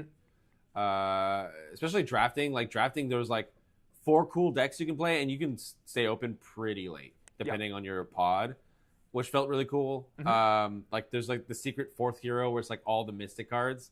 I think there's even more than 4 heroes. I think that there's many different ways to build, like Zen especially. Oh sure, yeah. But I mean, in terms of like actual fully archetypes, yes, instead of just like small pivots, And I liked like, although the Enigma Mirror was actually just not fun. No, that one was not fun. That was the only matchup in Limited that wasn't fun. Yeah. But everything else about Limited... Although, no, never mind. Okay, never mind. I'm now replaying games in my head. Never mind. Missvale Limited is garbage. You didn't like Missvale Limited? No, because like it's one of those things where like if you're playing new, like your deck was either cracked or you had to split with someone else because nobody wanted to play Assassin because it's horrible into Enigma. Like it was like if you play Enigma against the Mirror, it was like that wasn't fun, and if you're playing Assassin into Enigma, that was also not fun. It was way more like very outspokenly like rock paper scissors meta. No, I was like everybody's playing rock and then one person playing scissors. It was just like it didn't feel as three-way as you'd expect it to be. I came into this conversation thinking that I'd put like Missvale Limited as like a 10, like probably the best, but you bring that up, it definitely knocks it down a couple points. I think mechanically I still like it more than Heavy Hitters. I think I would put it like an 8.5 just to put it above Heavy Hitters. I liked it more than that. The drafting experience especially was super fun. Like the passing the cards and picking. The actual draft, yeah. But then it's hard to tell because like that's when I feel like we were actually like going ham on drafting. Yeah. So I don't know if we did the same with Heavy Hitters if we would have the same time. I think one of my favorite drafting experiences was Bright Lights. Bright Lights was okay. Bright Lights was fun. I liked Bright Lights. Okay, CC1. Okay, so Riku says Mist was awful in my opinion, but that's me. And CC was if you didn't play Mist or aggro, you didn't have a good time.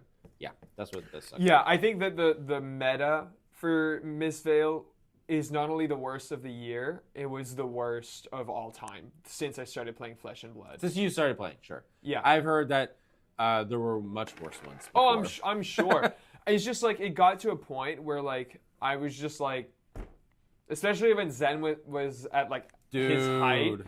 I'm just like, why am I even playing this game competitively? Because I'm not playing Zen. Yeah. So why bother? Yeah, I was playing Enigma and I still felt that way. Yeah. So yeah, big stinky, which sucks because I love Ms. Vale, like the art, everything about Ms. Vale. I was so hyped for that set. I loved it so much, especially in limited and all that. But Yep. CC meta and people overall being negative. That's the other thing too. Like I think it was hype, and there was a big cloud over it, and that cloud kept hovering over Rosetta. Nathan Crawford, one of the streamers I watch from the Card Guys, said he was excited for Rosetta, perfect set for him. Same thing for me, perfect set for me. But then every time you saw a new card, you're like, that doesn't beat Zen, that doesn't beat Enigma, that doesn't beat Enigma. And you're like, cool, this set is useless until those heroes leave. Yeah, so which really sucks. It does. And even like I was looking at just like a lot of the cards, and I realized like the way they designed it, a lot of the cards that care about transcending.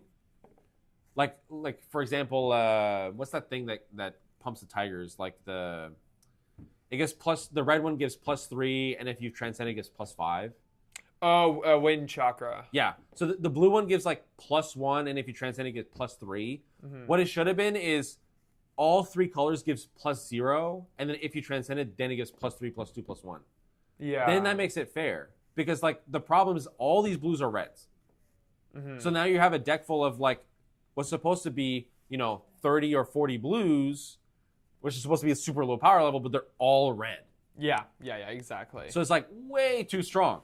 It's just way too strong. Yeah, it sucks. But I will say, a caveat to me saying that this is the worst meta that Flesh and Blood has had. The book burning was the best thing that has happened to Flesh and Blood since I started playing the game. Yeah. Card draw is not fun. It's. I disagree. We draw 4 cards a turn. It's very fun. But it's fun for one person though. Like I'm saying this as someone whose entire game plan playing Prism was drawing 8 cards in a turn, by the way. Like, and I didn't like it. I did not like that game plan. It did not feel fun. It didn't feel fair, and I felt it in my opponent playing against me.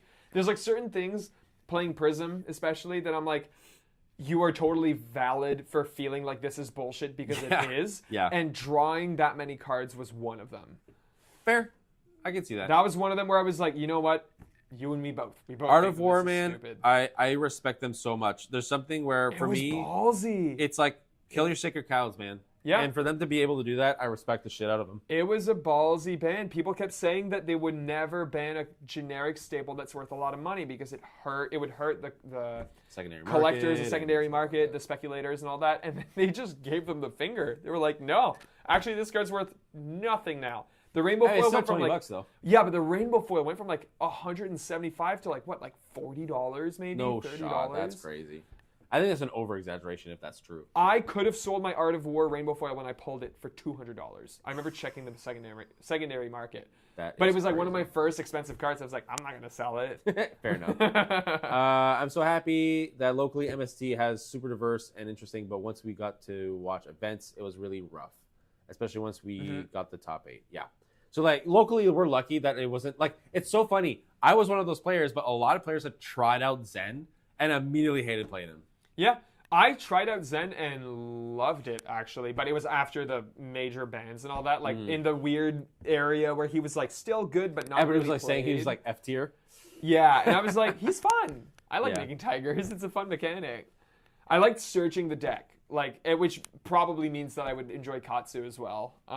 Just for searching for combo. But like that was the part that I enjoyed about Zen was the like, because I was so new to it, so the lines weren't immediate. So I was like, oh, I could grab this. Oh wait, no, but this is way more points. And like I remember like from an Art of War turn actually, turning like a 2-card or 3-card hand into like 18 points of damage or something. And I was like, that's fun. Yeah, like that is cool the first time you do that. But it's like the whole Prism thing where you're like, and when you're always doing that, you're like, not only is this being redundant, it's just too easy, and my opponent hates me now. Yes. None of this is actually fun to do. Exactly. I think we missed a few. Riku said, I've played since Tails and think Miss was the worst I've experienced. Playing Oldhim against Prism was more fun. Oh, and that's a brutal one. Yeah. OG Prism versus Oldhim. Here's the thing. As an Oldhim player, I actually like that matchup too. I think it's fun. Really? But I'm a masochist. I love playing. I guess you're a masochist. I like playing Illusionist versus Guardian. I don't know why. I love that matchup, but that matchup was like, fuck. It was brutal. Well, yeah, but it's just like it took a lot of reps. I have nightmares of Oldhim. I dream of Oldhim. I also dream of Oldhim. I miss him. I'm so happy. Yeah. So I read Brandon's message. Unpopular opinion: they should have left this stuff for Zen and such unbanned and just let him CC. This was just felt like an LL set. Kinda, but not really. I think they need to kind of show us. I think the book burning made sense, and I think they need to just kind of show us that, like, hey, we're gonna try to keep him around, because I understand them sitting there and going, someone investing into Zen Precisely. and it LLing really quickly sucks. I get them trying at least and showing them, being like, sorry, he's still too good. I think that's fine. I think they should have maybe gone a little further so that he's not still like an S tier hero. I don't know what else also to don't do. know. Like, I think he's just know. fundamentally too good. Mm-hmm. Yeah, I think they have a hard time with Ninja. yeah, definitely. We'll see if Syndra fixes that. I don't think so. I think Syndra's gonna have a problem too. We'll see. I mean, apparently Ira's fucking. We make best. Ira's the best fucking Z tier hero. We Make Best is the channel that I love watching the most, and then going like, I will take nothing that you're saying for like, Yeah, as it is, because I know that you're just very excited about this, and I love that making the excitement, video, baby. Yeah. Book burning made sense today. I just hate that we have Miss glooming over us and everyone just waiting for him to LL, or Miss all in general. Yeah, fair. The thing is, like, Enigma, I feel less and less scared of, just because, like, as someone who plays the aggro deck, like, Enigma just really just loses to, like, just ping damage. And I think, and like, Aurora and Syndra are sticking around to do that, so I'm not scared of that. I think it's just, like, I'm curious to see how New holds those decks back. Yeah. Because I think what ends up happening at the top is you're going to have Enigma be the best slow deck, New's going to be the best slow deck, then you have aggro decks that pop up, and then you have New that plays against those aggro decks. Yeah, so it's still going to be like MST at the top, but I don't know if that's going to be as pronounced. So we'll see. We'll see. In terms of Rosetta, I really like Rosetta's. Rosetta did so many cool things, like the multiple, like Mistveil did the multiple marvels thing. Rosetta kept that around. Rosetta introduced like the giving marvel treatments to old heroes, like the Briar, the Rosetta Thorn, like that was cool. How they did the armory kits were fucking sick too. Like, it was short lived because it was just for Rosetta, but like they learned, they're like, cool, extended art. Everything's extended art. You know, we're gonna use cold foil. It's not the weapons. It's the fucking thing. Like, they did a lot of cool shit outside of like just the set itself for Rosetta that I really liked. I think the Rosetta limited experience was my favorite to this point. Like all four heroes were interesting to me in their own way. And Florian has become like one of my favorite heroes of all time. Yeah, he's super fun. Really good Guardian. I personally really like. I mean, that's why I like him. He's Guardian and Runeblade. Yeah. And so like that's one of my Rosetta's gonna be one of my favorite sets. Yeah. Just because of like what they did to Runeblade and the art style and just like a lot of shit. Yeah, I think like literally if you replace the aesthetic of Rosetta, I would be right there with you. Like for me, from just like a purely aesthetical standpoint, there's nothing that draws me to Rosetta. Florian is fun, and I'm happy that I built him. Everything else, the limited was super fun, like you mentioned. The extended art were gorgeous. There's even I forgot there's extended art in the set. Yes, yeah, there is. God. The extended arts were gorgeous. The Marvels were gorgeous. Everything, like, it was a really well done set that I understand is just like not for me. Yeah, fair enough. As far as the CC that's impact, me for the Hunted as well. The CC meta to me has felt mostly unchanged from Mistveil. Viscerai, basically. Yep, just Viscerai. And personally, I find playing against Viscerai sometimes fucking annoying. Fair. The blow-up turns feel stupid. Yeah. And I can't wait for him to LL.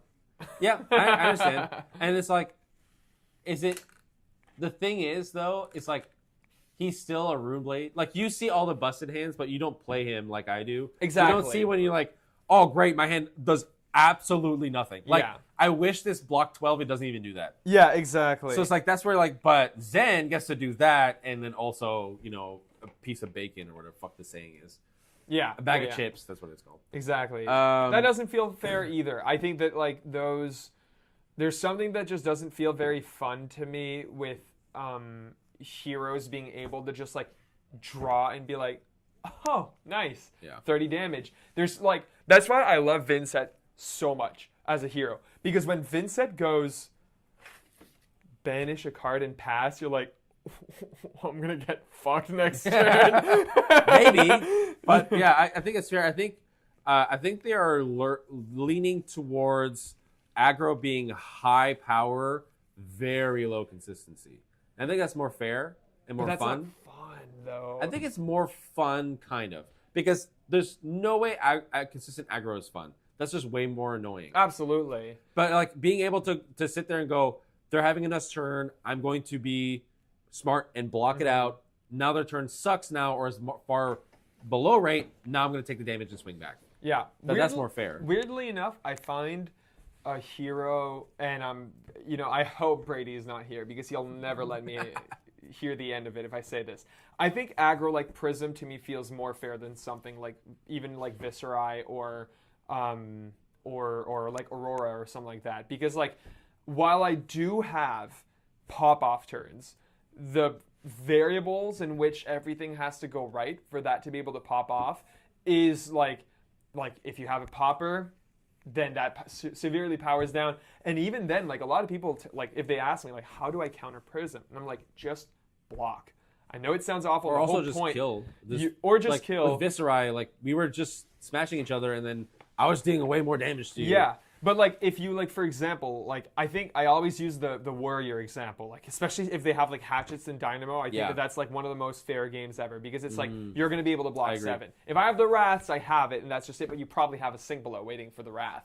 And if you block out the prism turns, it seems insane, right? Because I'm going like 7 into 6, 6 into fucking 7 or whatever, and it's just like nonstop aggro. But then it's like, oh, I have no soul, I can't do anything. You keep poking me, and then when you have your power turn, I'm at 12 because I'm like, I'm never gonna block you, And because a lot I of cards in want your to deck hit don't block. so much. Like, yeah, right. That to me feels fair because it's your like, soul. Basically, the soul is the most important part of Prism. the secondary resource system is what makes Prism, in my opinion, a fair aggro deck. Don't kill me. The thing I would say is that like I agree with you that there's higher variance in Prism. However, when she does her pop-off turns, there's a chance of her just winning the game on the spot. Like there's literally can happen, like she literally has a play pattern that just ends games where your opponent can't win. Like ALS looping. Like it's just like that is something that is high variance and doesn't always happen. But when it does, your opponent goes, cool, I lose the game, but not technically, so I don't want to, you know what I mean? So it's like, I'd much rather you KO me, because then I just actually lose the game. Yeah, and there's, like, with that, the book burnings helped make I that, agree. like, I agree. almost, doing a true and proper loop is almost impossible now. And especially with Guardian having new resources now to help, like, get rid of ALS and Genesis at the same time. Yeah, the seismic royal or whatever, the butthole. Yeah, the butthole. The gaping butthole. I don't think that that's going to make the matchup bad. I think it's just going to make it so that Guardian now has an out that's not like bringing a fucking I think like it's fair. time skippers or whatever. Which sucks because I got cool foils. So like I think that stuff like that, like yes, the ALS loop is bullshit. I don't think that that's a fun play pattern, but it's so hard to pull off properly. Like a lot of people, they'll look at me and they're like, "Oh, I'm looped," and I'm like, "No, you're not. I have 3 soul. I have to use 2 to loop you, and I have 1 Genesis." I have to get lucky to either draw into another Genesis, be able to afford it while doing the loop. Like, I can't remember the last time that I confidently looped someone. That I played the loop and I was Probably like... pre-book burning. Yeah, exactly. Yeah. Where I was like, I played the loop and I was like, the game is over. Like, and then you slapped the ground. Yeah, I'm like, you can choose to keep playing this, but the game is done. I'm gonna have my angels... Actually, you know what? The last time was playing against... Dan at the Pro Quest where he played CYB Bravo. I actually properly looped him. I had the library out and I didn't run any reds or anything. So like that is the optimal. I was single looping him. I only had the rebirth. I didn't need the Soraya at all because I was running out of cards and I needed to fuel Vestige. So I was using War as my secondary soul to make my angels go 7, 7, 8, 8, 9, 9, 10, 10. Because it pumps up. And so on and so forth. I just have one issue with Prism, and that's it. Rebirth saying yellow card and Prism's. I think that's totally fair. Like that's. Yeah, I think that's fine. Especially like, for example, like I'm way more now happy tossing away a Soraya right off the bat because I know I have Rebirth to give me Soraya again. If in this turn I'm like, I know you're not going to block me out because most likely if I let Soraya die, you're probably playing quite fast, and I'm going to go Rebirth and then get Soraya back on top and then attacking with a Herald that I know you're going to let hit. And then I just get Soraya back, shuffle my deck, so I know I'm not going to draw that. Like, I think those are super, super. I think it's fun. fine. Yeah, I think it's totally fine. Rosetta did a lot for local play. I think Rosetta made a lot of people join the game. I agree. I think Rosetta's aesthetic does help a lot. Like, it's Lord of the Rings. Yeah. Right. Yeah, like, basically. People love that shit. And there's feet. High fantasy. A lot of Flesh and Blood gamers apparently like feet. Shit, there's feet. Oh yeah, there's the hero cards. Yeah, those that are was super cool cute. Too. Literally, okay. Fun fact with that, kind of like transitioning into the battle hardened. Yeah, 'cause we're probably both done talking. I about just the realized. sets. Yeah, they close at 9 or 10. 10. Okay, we're good. Okay. So I got myself a lot of packs from Battle Hardened, and I brought them over to. Basically, I was staying over at my girlfriend's grandmother's place, which has a room rented out to her best friend. So I brought it over, and she has no idea, like nothing with card games at all, like any nerdy thing. She has no clue. And then I was like, "You want to open up some packs?" And she's like, "Sure." And she opens them up, and then she like goes through, is like, "Cool, whatever." And then her eyes lit up at the little fucking art card at the end. She's like, "Oh my god, is this a puzzle?" I was like, "Yes." Like, "Holy shit, do you have more of these?" Like, "Yeah." And then so like, it's just those small That's things, awesome. right? It's pretty funny. Okay, so let's see here. Let's take another notes. Well, yeah, I have my notepad that I wrote down. Where is it? Okay, so the Battle Hardened. Wait, what is this one? That's not right. So Battle Hardened Toronto. I don't know where to start with this. I haven't done a story time before. Did you have a fun time? Yes, very exhausting, and it's something that like I wasn't able to appreciate until like 3 days later. And I want to also emphasize, not only is this your first Battle Hardened, this is your first major event where you go and there's like upwards of 100 Flesh and Blood players all in a single room. Everything else up to this point was like RT and PQ, which was like max 30 players. You've done Magic events, so it's not your first like big... I've been to Grand Prix that had 2,000 players. Holy shit. Yeah. So I've done that before. That must have smelled like shit. Yeah. Yeah, I did. Can you agree with me now that you've been to a big event, before we go into the nitty gritty, that Flesh and Blood players are very hygienic? Comparatively, yeah. Yeah. For sure. There's no like major stench, very little amount of butt cracks. And keep in mind, this is during winter, so a lot of people are wearing their coats inside. Yeah. So the stench level should be even higher, and it wasn't. Nope. Very, very impressed. Flesh and Blood players are it's a game for sexy people. What can I say? Okay, so I went to the Super Armory the night before, and the way that it worked, it was 3 rounds, because it started at 6. So 3 rounds, and then do the best you can with those 3 rounds, and then you go from there. I went 1-2. And I was a little scared because, even before that, oh my God, okay. So I took my vacation at December 13th. The Battle Hardened is January 10th. I'm like, cool, I have like 3 weeks to like practice and figure out a deck, because I wasn't locked in yet. And I got fucking sick to the point where I couldn't leave my bed, and I was bedridden until like January 2nd. Yeah. So I got no testing done. Yeah. And so then I'm like, okay, well, it's between Enigma or Viserai. I'm just going to grab Viserai because I think Viserai is good against Enigma. And if I go into this Battle Hardened, I'm just going to get skill gapped by other Enigmas. So fuck it. I'm going to play Viserai. And one of the reasons too, the list that I specifically took was Brody's Kuala Lumpur list. And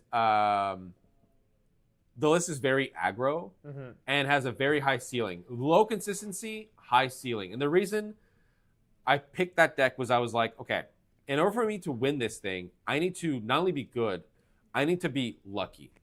So I knew that if I was going to be lucky, I was like, okay, I want to make sure I win that game.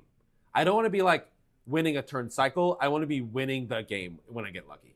So that's why I was like, I'm just gonna play like a high aggro Viserai list. Let's go for it. With no reps, unfortunately. Yeah. So then at the Super Armory, I play against Viserai Mirror. I lose pretty badly because I have no reps in the mirror. I'm like, oh shit. And then I play against Enigma, and I'm playing against Noah Clark, and then I'm like, we play, and I beat him because he's playing Enigma. And I was like, okay, good. Okay, beat someone who won a Battle Hardened with Enigma. Great, feels good. Yeah. It's funny because the few nights before I was watching Majin stream, and I was chatting in stream, and he was in the chat as well. And I asked, like, do you have any tips for your first Battle Hardened and stuff? And in chat, he added me, and he was like, come see me at the Battle Hardened. I'll give you some tips. So then after I beat him, I'm like, so what's your, like, sage advice or whatever? He's like, well, you beat me, so I don't need to really tell you anything. That's so funny. But he was like, just drink a lot of water. I was like, okay, great, cool. That's going to come in later. And then third round, I play against another Viserai, also lose. So I'm like, shit. 1-2. I have no cards with me, so I can't pivot my deck in any way for the mirror. Oh wow, that's ballsy. You didn't bring a second deck? I didn't think of, dude. Everything was so hectic. From like on the second, I didn't feel good. I still felt like shit. I just could move around and do things. Yeah. So like I had to clean up my house because for 3 weeks we weren't doing anything. Yeah. Like it was just like getting ready for like the flight and everything. So it was hectic. So I just double checked my deck, built it, brought it, and that was it. So I was freaking out a little bit the night before, but I just like went to bed, slept pretty well actually, woke up, and I knew like when I woke up, I was like, something's different about today. Like my body felt so different. This, like I have like social anxiety and stuff, so leaving the house is like really stressful and stuff. Nothing. Wow. I was calm as a cucumber. I woke up, and usually like I can't eat in the morning, I can't eat breakfast. I eat a full breakfast, no tummy issues, no problems. Like everything was going perfectly just from the get-go, and I was like, I just knew like something was different. Like my body everything was working perfectly. And then I show up to the event, and like there's like 200. So the event's the biggest Battle Hardened in North America. There was about 224 players. I show up to this big hall with full of people, no nerves. And for the 224 players, for those who don't know, it could have been much higher. They chose capped it. to cap it. It could have been the biggest Battle Hardened ever. Yeah. But instead they were like, no, we're gonna cap it, and I think they did that for two reasons. One, because it was going to go until like 1 a.m. the next day. And two, to send a message to LSS and be like, give us a calling, you bitches. Like, please. I agree. So I show up and no nerves at all. That's I'm like, crazy. That's where I was like, all right, something's different today. So, I look around and I see a lot of pros that I recognize. And I'm like, okay, cool. This is a legit event, whatever. Sit down. I have my phone with me so I can call out people because I want to say proper names when I talked about them. So round 1, it was against Kano. My deck has no AB except for Dyadic Carapace, and that's just for the extra 2 block. The AB doesn't matter. But then I go up against Kano. I'm like, ooh, I guess I have AB2 in this matchup. And the idea here is that anytime I would normally AB, I just kill my opponent instead. Right. So then every card in my hand will deal 3 damage instead of heal 3, and that's just better for my plan. And that's exactly what happened. My opponent's at 30 life. I dealt 30 damage before he could deal 40. Yeah. Like looking at it, it went from 30, 25, 19, 16, 12, 10, 7, 4 dead. Right. Where were you at the end? I was at 10. Okay. So it was a bit of a I went tempo-y. Well, like the last turn, like I was at 30 when I came in for lethal. Oh, I see. And then I kind of forced his hand, and then he like. Wow, he was able to pull off a big combo though. Yeah, 20 damage. 20 damage is not bad. That's not bad. Yeah, 30, 26, 23, 18, 15, 12, 10. Yeah, makes sense. So that was against Constantine. I got that one. And then round 2 was against New. I beat them when I was at 21 life. Ouch. Yeah. They were CYB New. They didn't see their CYBs until like the last 2 turns of the game. Oh, that sucks. Yeah. So sucks for them. Yeah, because like 40, 32, 35. Yeah, like 20. It was like literally 30, 28, 24, then dropped to 15-12, Oof. and then dead. So yeah, that was pretty good. That was against Michael McKeon. I don't know how to say the last name. Then what the fuck is this? Oh, then it was the mirror. Round 3 against Nico, against Viscerai. Holy shit! I stabilized. I got to a point. Wow, I got to a point where I was at 6 and had to move to a different column, and he was still at 30. Oh my And then God. at the end there, we both were at 2 life, and I got it. Jesus. Yeah. Did you kill him with vexing? I do not remember. I don't remember the specifics for some of the games. I do remember some, but not all. Then I went up against Enigma. That was Dongi Kim. That I pretty sure I just destroyed him. I mean, that's the Enigma Viscerai Yeah. match. The second I saw, I was like, up to this point, I was like, where are all the Enigmas? And then like he shows up, like, oh, thank you. Finally. Namaste, Enigma. And then I went against another Enigma after that. Nice. Also got the W there. So the first one I won at 14, and the second one I won at 21. Jesus. Such yeah. a bad matchup for Enigma. Yeah, it is Damn. horrible. And it's like one of those things where, like, as a Viz player I was playing, it's like, yeah, good thing I didn't play Enigma today. Yeah, and there were like, what, 22 Viscerais or something? Yeah, 25, I think. It's a lot of Viscerais. And a lot of Vinsets as well. Yep. And so that second Enigma win was against Connor Grant. Then finally, so at this point, I'm 5-0. Yeah. I'm 5-0 at my first Battle Hardened. There's 8 rounds. Okay? Mm-hmm. So if I win my next one, I'm basically locked. Mm-hmm. Because then there's going to be 1 or 2. Because at that point we didn't know if there's going to be 1 or 2 X2s that can make it in. But if you're X2 and your last 2 rounds are your losses, you're basically locked or very close to being locked. Yeah. So at this point I was like, okay, things are getting real. Mm-hmm. And then I go against Michael Yasker. A credible player. Yeah, I've heard the name before. Yeah, he's like top 5 ELO in Canada. Oh, wow. Like this guy's nuts. And he's a very good player, and he's playing Zen. I'm like, fuck. Okay. So not only am I playing a very good player, I'm also playing against my worst matchup. Mm-hmm. And the game, I lost. Okay, so I lost the game, and he was at 18. That's not great. It's not great, but it's better than my quarterfinals. just gonna say that. But keep in mind, that is a game where he double Zen stated me. Oh, wow. He got the waxing, wax on, wax off. Yeah. And then he also got it from his chest. Yeah. And I still got him down to 18. That's not bad. So that wasn't horrible. Honestly, that game was better than my Zen game in the quarterfinals. I guess I just realized I kind of spoiled it that I went to the quarters. But anyway, so that was my first loss. I'm 5-1. Now I just like need to win out, and I make top 8. Mm-hmm. So round 7, I'm against Keegan. Great guy. We talked a lot over the weekend. He's also a Viscerai player. It was the mirror. I beat him, and I was at 19 life. Oof, wow, a blowout. That was a blowout. That game was nuts because it was like, keep in mind, sorry, my throat's thrown off. Keep in mind that in the Viscerai mirrors, I have no AB. Yeah. They do. Okay? And it's like one of those things where I'm like, after every game, they all go, I don't think AB was right. Like, yeah, no, I know. You just gotta fucking kill your opponent. Just kill them. Like, if I'm pitching a card to prevent damage, it's just better to just attack you with it. Yeah. And so, yeah, so I think, yeah. So, was this the game? There was one of them Viscerai games.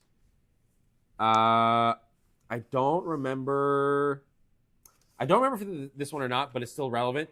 One of the Viscerai mirrors earlier in the day, I went first.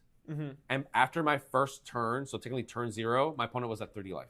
Jesus Christ. So I think it was that one because I won pretty hard. Yes. Yeah. Because he was at 31 at the first turn. Yeah. Oh my God. Yeah. So I played my turn. Even though he has AB, he ended the turn at 31 life.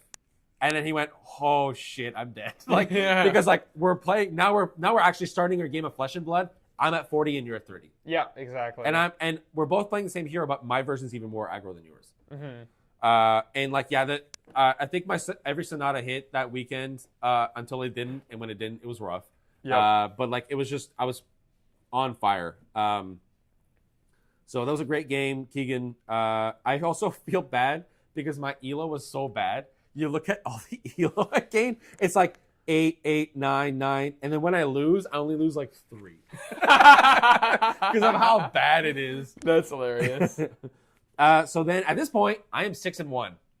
It is a winning in to top 8, my first battle hardened. Yeah. And I'm going against Chris Barecki, which is also, I didn't know this, but he's also very high in the ELO Canada.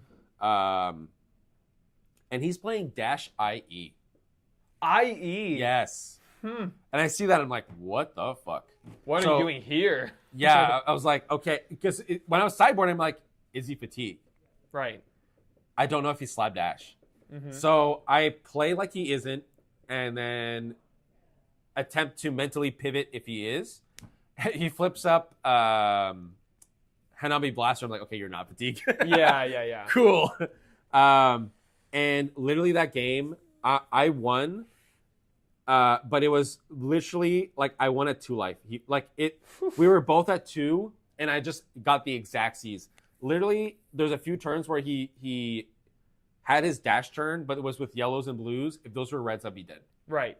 And so one of my friends, David, who was a judge at the event, was going by, and he knew that it was the last round. This is my winning in. And he went by earlier in the game, and he's like, oh, JP's going to lose this because I'm super behind. And then, after the game, he doesn't see the conclusion, so he's like off in the distance, and he sees me go like this and like pack up and like do like this. And I go up to him, he's like, oh, yeah, rough beats. And like, I made top 8. What do you mean? He's like, you won that game? I was like, yeah. And he's like, holy shit. Yeah, that's so crazy. I won that game. Everything, like, it was really going badly. And then he just had a few turns of like a bunch of yellows and blues. And then I didn't stop, and I just like kept going. Yep. So I went 7-1 to top 8 my first battle hardened. Felt pretty good. Viserai was literally on fire the entire day. Yeah, that's unreal. I think every turn was dealing 20 plus damage. Jesus. Like I'm telling you, like it was crazy how fucking busted my turns were. That's nuts. I needed that. That's how I think you get to 7-1. Yeah. So in the top 8, I don't remember all the names, but it's a bunch of people that have top 8'd a bunch of things before. So I was just like the odd man out. Yeah. So they all knew what they were doing. They're all talking to their friends, and I'm sitting here like, I don't know what to do now. So then like I got my playmat, and they're like, I guess we're taking pictures. I'm like, okay, I'll just go here or whatever. Yeah. But we were kind of like standing around waiting for the round to start, and we had seen the brackets for the top 8. So it was all Miss Vales, and it was me and Brody were the only 2 Viserais. And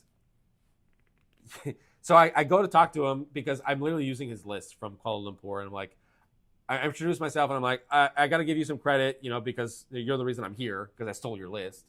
And then we were kind of talking about changes in our list and stuff like that. And we are kind of joking that like we wish we were on the other end of the bracket because that's where the enigmas were. Yeah. But like he's going against Yuki Lee Bender, who's playing New, and I'm going against Jimmy, who's playing Zen. Jimmy is also like top 5 ELO in Canada. Like, so I'm like, great, okay. So both of us kind of look at each other like bad matchups, good players, and we're like, we'll see each other in the semis because if we win, we both meet each other in the semis. Yeah. And just kind of chuckle, whatever, and we both lose. But my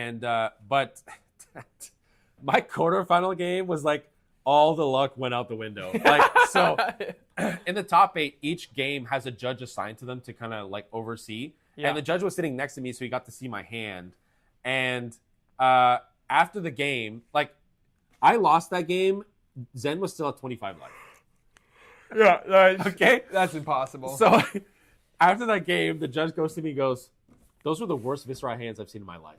Yeah. And I remember everybody was complaining, or not complaining, but saying how bad Brody's hands were against Yuki's. Mine were much worse.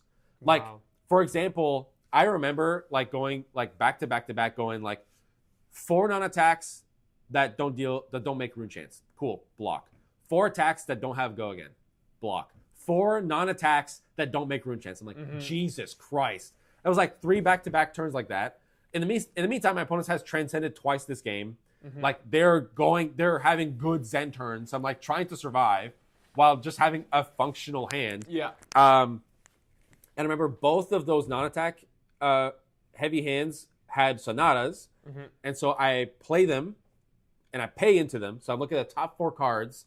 The first sonata in the first hand shows 4 attacks. Cool, that misses, whatever. Then draw 4 attacks, block it out, draw 4 non-attacks that don't make rune chance, but once again, sonata in the blue. Like, okay, this could be fixed if this hits. Pitch into sonata, top 4 non-attacks. I'm like, holy shit, it's crazy. So then I think I like attacked them twice.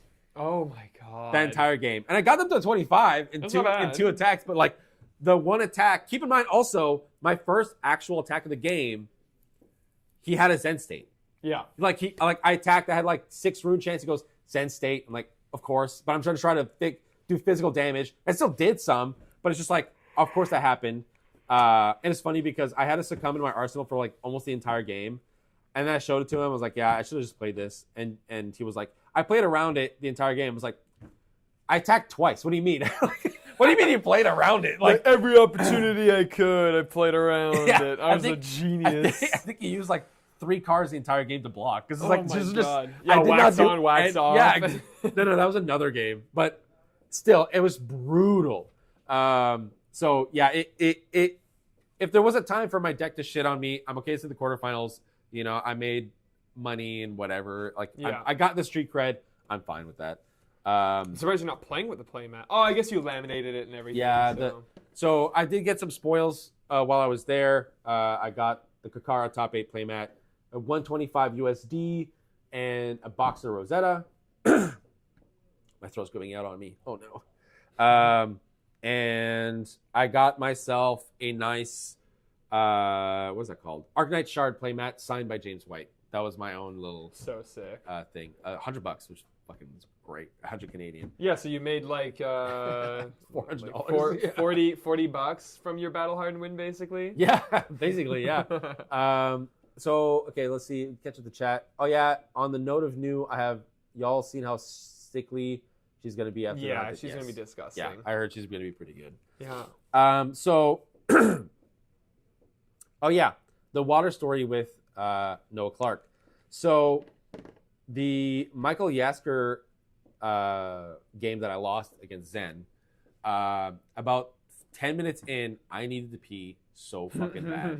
And so it was very hard to concentrate as well. So then, like, when I talked to him later and I told him that top 8, he's like, holy shit, dude.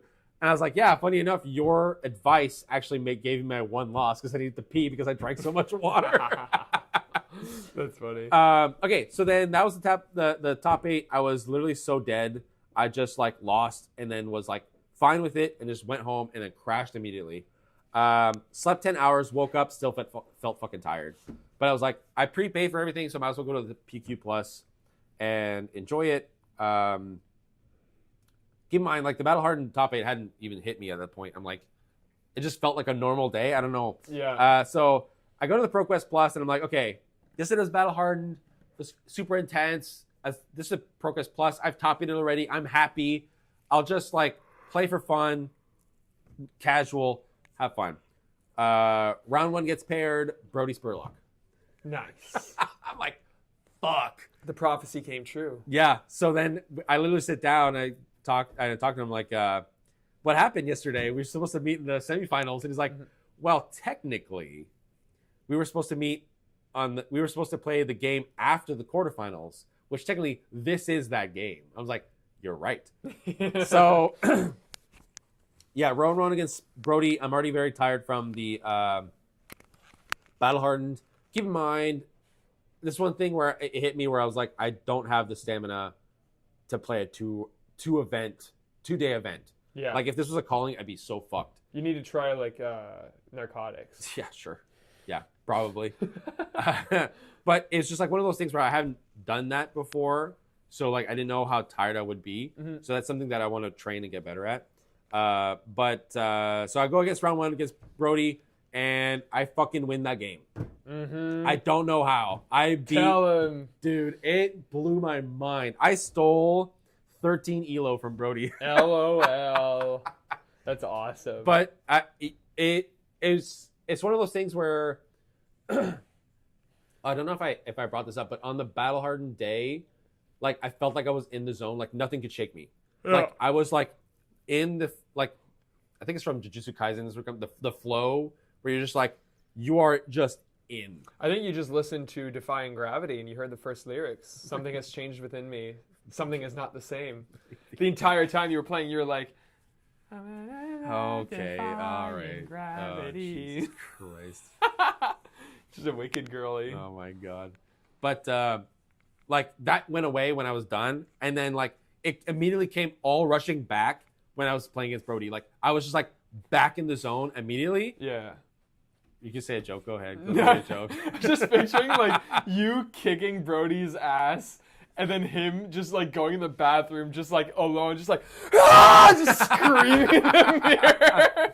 Well, I mean, the thing is, he doesn't know me, and then he saw me be the top 8. I know. It's so poetic that you beat him with his own deck. With his own deck. So I do have a funny story about that, but so I like we play him again in the zone, and it's one of those things where like I was like, okay, I get like why he's a pro. Like we got to a point where we weren't even talking. We were just like we understood what we were doing so well that like I knew what was in his hand, he knew what was in my hand. We were just like playing so fast and like it flowed naturally where we knew what we were doing. You're like, he's such a pro. He's taking 20 minutes on blocks. He must be thinking a lot. No, like that's the thing that was weird. Like our game was very, very fast. And all his games on stream were also very fast. Like I think that he has taken that criticism to heart and actually put it into practice. I think also the Viscerai list blocks less in general, so it makes his job a lot easier. Yeah, absolutely. And so let's see what Riku said. Reminds me of one of the locals that we called the landmine since he's good but has like no elo and went over a good player and lost like 20. That's pretty awesome. funny. So yeah, so the game against Brody is pretty cool. It's very back and forth. We both, like I said, we were running the same thing, the same list. We both didn't have AB, and we were both just going back and forth. My hands were just better, and it was crazy because like I remember like being in a situation where I'm like, I think I win. And like as he played things, I was like, I'm winning this game. Holy fuck. I love that feeling when you're like a big event and then you're just like, you're seeing their turn play out and you're looking at your hand and you're like, this hand closes the game, and then you're like, and then and then you're like, oh, it's my turn? Oh, okay. So basically I put him to 3. And I'm at 13. Holy fuck. Okay. And I draw up my hand and I have a blue. So keep in mind he has no AV. And I have Deadwood Dirge and a blue. That's all you need. And so I'm like, okay, can he kill me? And I block with my 2 other cards and he brings me down to 6. Oh, you probably didn't even need to block with those 2 cards. Succumb. I was playing around Succumb just in case. Because if he succumbs to me, he just takes one of those 2 cards and he wins. Yeah, fair. So I was blocking and playing around that. And then he literally like he goes Arsenal pass, and I'm like looking at the life totals, and I'm looking at my hand, and it's like I took way too long to like think. I was like, I'm not fucking up this turn because I might just win right now.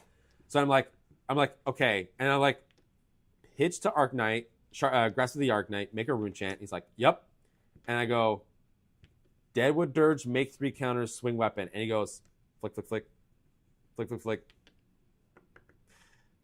Yep. I was like, yeah, it's like one of those things where you're like, you can't do anything. It's like the one time where you want the arcane, but like obviously like as the game went on. Everyone all day is like, man, I shouldn't be running AB, and then Brody's just like, maybe I'll add AB.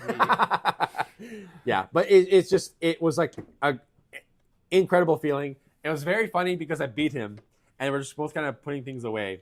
And then I'm like, are you someone who needs time after a game to cool off, or are you good to talk about it? He's like, oh yeah, we're good. And I'm like, can you give me advice on how to play your deck? Hence him going to the bathroom after just being like, you suck!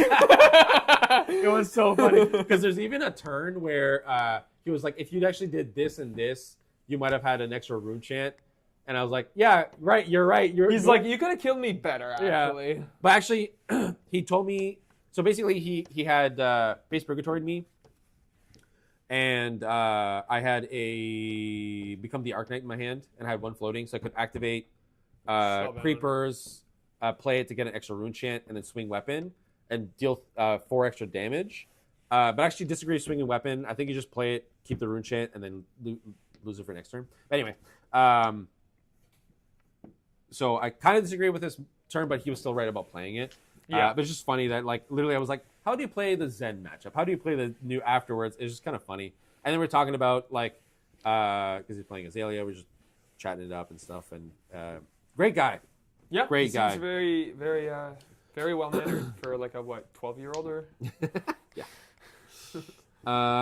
Wait, what's this game here? Viz here, and then Viz here. Is that the same game? What the fuck?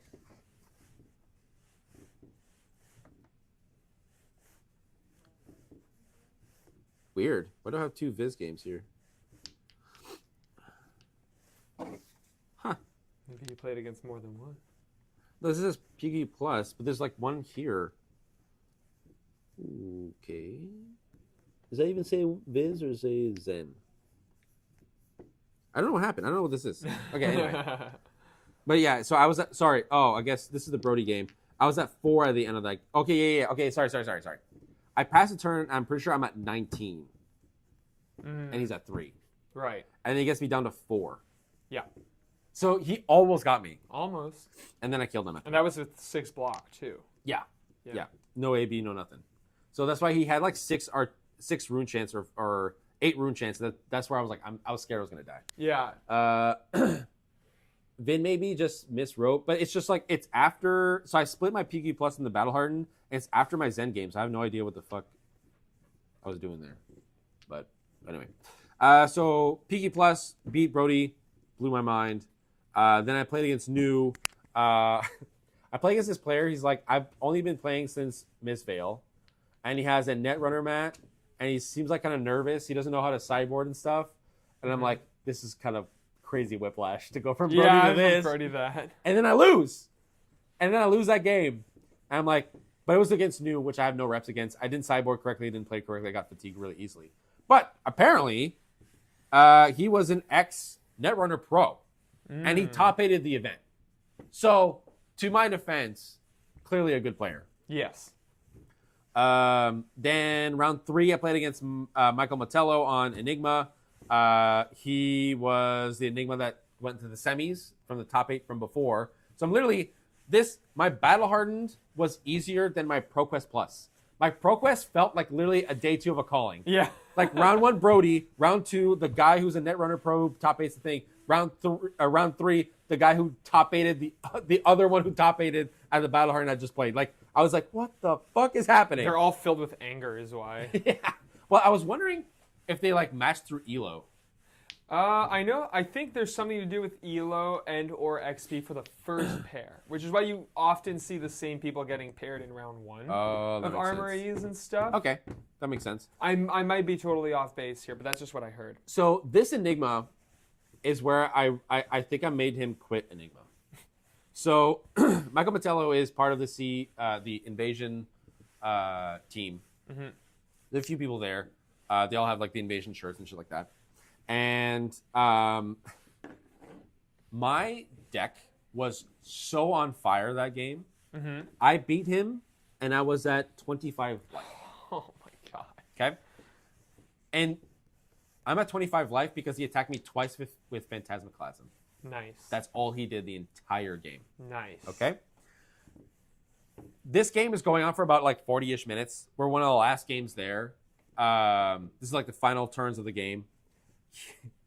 His friends, his teammates are around their table watching us play. And I'm attacking for lethal, and he blocks with Traverse. And then he grabs his deck and he goes, search. And we both kind of chuckle. And he goes through and he goes, fail to find. And then his friend goes, you didn't transcend this game? And he looks at him and goes, nope. And this is 40 minutes into this game. Yeah. He's at like 20 or something. He's at 2 life. And then his friend goes, oof. and then walks away. Because Oh they're my like, God. there's no way he wins this game. It's like, yeah, I think I beat him literally that turn. That's Because nuts. it was like, I was going so ham, he could not keep cards in the hand to transcend. Like, it was That's crazy. crazy. It's crazy. Oh, I also soul read one of the enigmas from Battle Hardened. Sorry to go back, but I totally soul read the fucking deck. They attack with a CNC. They have one card in hand, one floating, and then Tunic. And at this point, I think we're at turn 4. He's only played D-Reacts and only played very defensive cards. So in my head, I'm like, he's not playing the aggressive version. This is the first like non-illusionist actual attack he's played this game. He hasn't pitched anything aggressive. Like, I'm thinking he's the very fatigued version and not the aggressive one with Pummel. But my hand sucks. So I'm like, okay, I can just face Purgatory here, save my arsenal. My hand sucks anyway. I'm going to fix my hand and then make it so that they can't arsenal whatever's in their hand. And so I just do it. And he looks at me and goes like, how the fuck do you know how to pummel in a hand? It's like, I totally didn't. I didn't think you had Oh my God. So I got there one pummel out of there. So I was like, let's go. And then it did fix my hand and then I killed him. Nice. But that was my, like, that's what I mean. Like, all my sonatas hit perfectly. All my phrase purgatories were like fixing my hands. Like, one of my sonatas, I paid into it and it was like, I got 2 swarmings and it was like, that turn was nuts. So I played Mordred, played Sonata, paid into it, got 2 swarmings, had a 3rd in hand already, then played incants, making 2 rune chants. So I had 2 incants in the field. Then I went swarming, swing weapon. Jesus Christ. Yeah, I was like 4. Also, like, it was, so I already had 1, 2, 3, 4. So 4 rune chants plus the 4. Then 1, 2, 3, 4, 5, 6 in the back. And then 4 more. So that's another 10. And then when I play with the other one, that's 2 more in the back. So that's 6. So that's 16. 26 plus 3. 29, something Dumb. like that. LL, now. That's busted. So yeah, and then so yeah, I my PQ plus I'm 2-1, having beaten 2 fucking top 8 players from the Battle Hardened. Nice. Then I played against Viscerai, the mirror, against Keegan, same person I won against in the Battle Hardened previously. We were talking all day, which is funny enough. So when we got paired again, he was like, I'm gonna lose again, aren't I? He won. Oh. He got his revenge. And I think he got to top 8. Nice. I think he did pretty good that day. So then I was 2-2 at that point. Then I played against a Katsu. Katsu that high. I guess you were 2-2. We're 2-2, so, right? yeah. So now I'm just playing for top 16, just for prizes. So I won that game. Very weird game. Because, like, I mean, you're playing against Katsu. Like, what are you Did expecting? Underwhelming Gust Wave fix the hero, JP? That's not out yet. No. Oh, that one? Yeah, that he one's did out. play it. Oh my God. He did play it. It was fine. I just, like, funny enough, I felt like I had enough defensive capabilities. So, like, when I could see he was popping off, I can block him correctly so it stops his turn. And I was able to crack back for more damage. Right. That was basically what happened. Then I went against another Viz. And it looks like I won. Oh, no, Victor. Right. So at this point, I'm 3-2. Then I go against a Victor.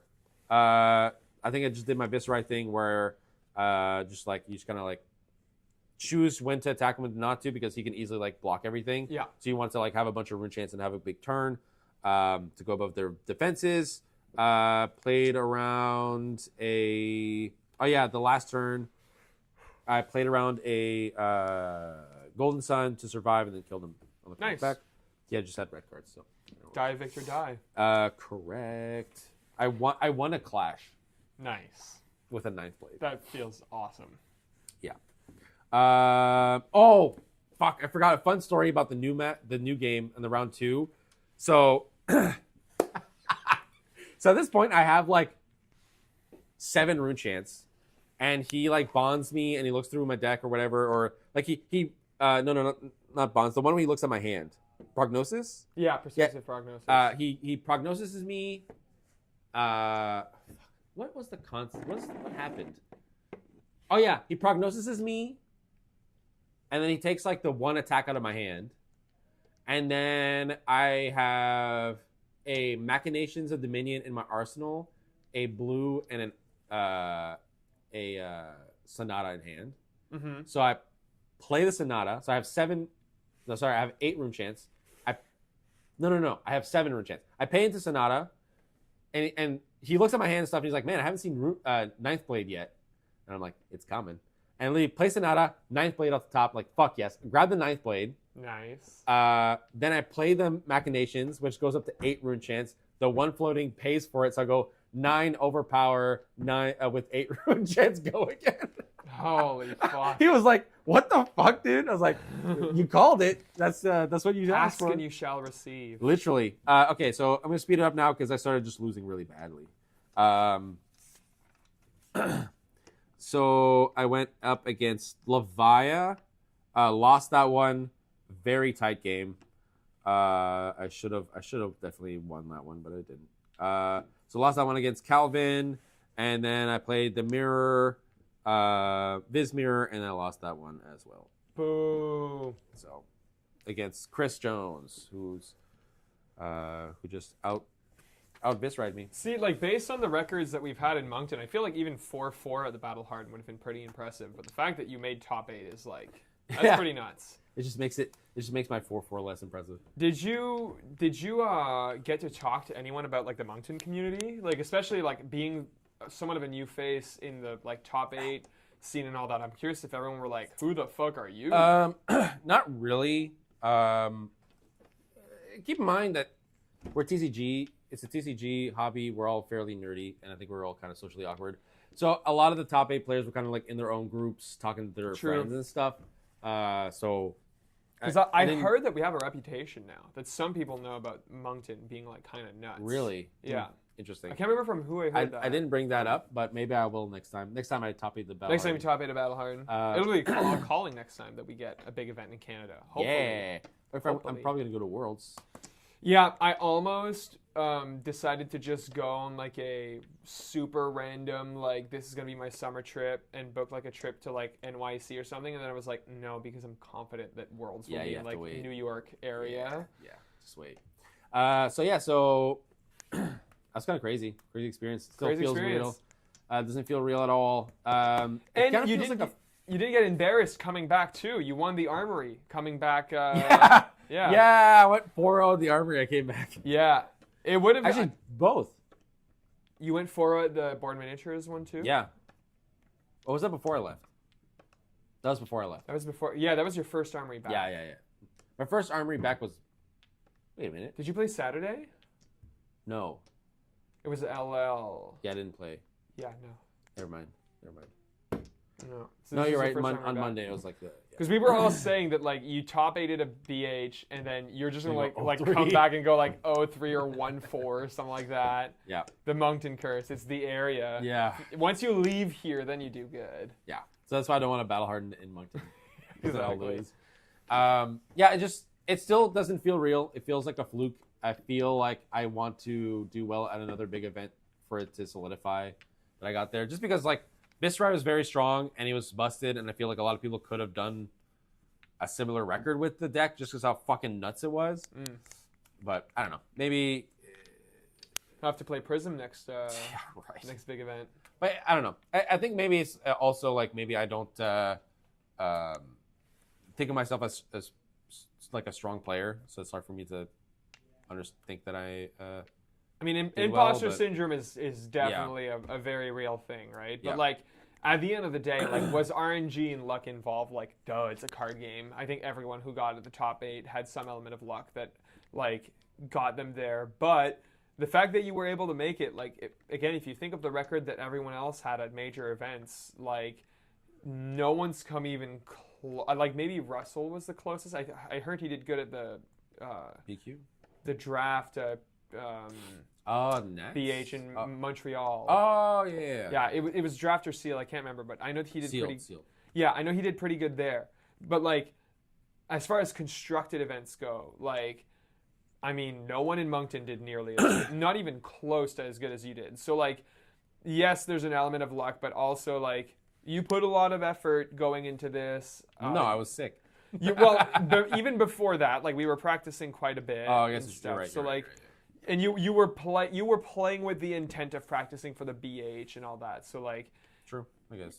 it's something that you should definitely. Did you take your channel? I did not. No. Channel tree back. Sorry. You should take your top 8 page. I did. And I'm gonna frame it. I'm Yeah, definitely doing that. Absolutely, you're deserving of that frame. And then, fuck, I was saying something. About Yeah, Brandon said just because you're playing a good deck doesn't mean you make top 8. You 100% earned it. That's right. There were 23 other Viserais that didn't make top 8. That's right? true, and I guess that's true. And at the end of the 8th round, I was 3rd place. This is you technically. Yeah, you were 3rd place. Like the only people that were better than me was the undefeated player, which was Michael Yasker, Yeah. who won the whole thing, and Yuki Lee Bender.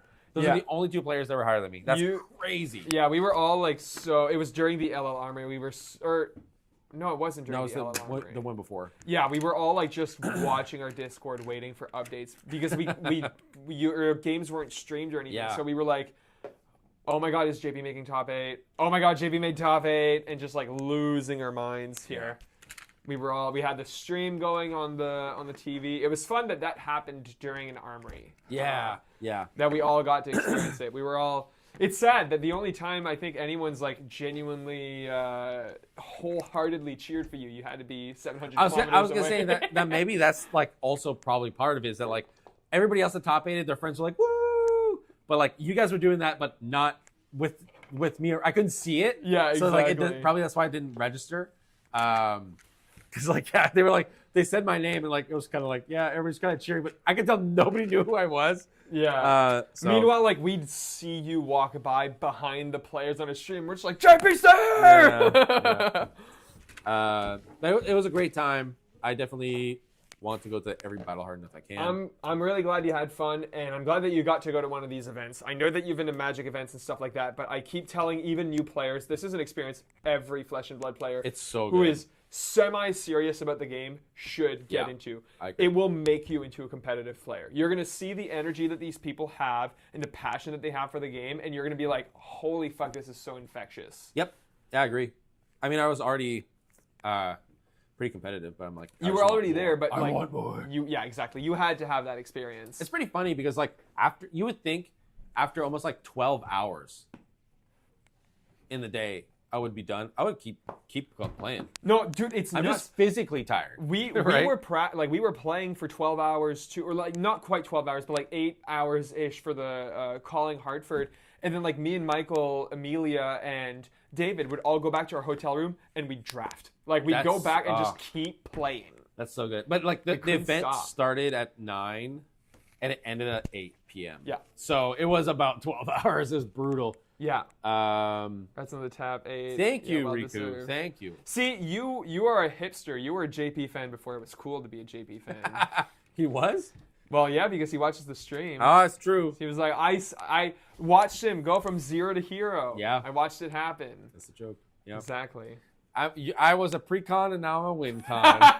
Exactly. The new TM title. And with that, I'm gonna give us an out here because I can hear your voice straining like a motherfucker. So, do you have anything else you want to add to your BH experience? I wish I went to a BH where the entry promos were better. Yes. Yes, absolutely. I also told myself if I top it with Viz, I would get a Marvel Viz. So And he hasn't done that yet. So everyone, I literally cannot find one. okay, so if you've watched up to this point, and this includes you live stream viewers right now, go and comment on the video after the video is published. JP, where the fuck is that Marvel Viserai? That's how we know that you've watched this far. Yeah. You have to comment that on the video. You don't have to swear because it can like fuck up the algorithm. Just say, JP, where's the Marvel Viserai? That's how we know you've made it. So like, what am I in terms of like my collector? Marvel Viz. I like the Marvel Viz better than Cold Foil OG Viz. Marvel Viz is so nice. Yeah, just the full art. Your voice is gonna die tomorrow. Yeah, my next job is apparently to show JP how to use his voice because No. because you don't use your diaphragm. We need to teach you vocal technique. No, it's fine. I'd rather be normal. And Well, anyway, you point is, listen to Screamo. You'll learn how to do Screamo by learning how to use I know how to do diaphragm. I know how to do Screamo. Well, then you're not using your talents when you're talking. I know.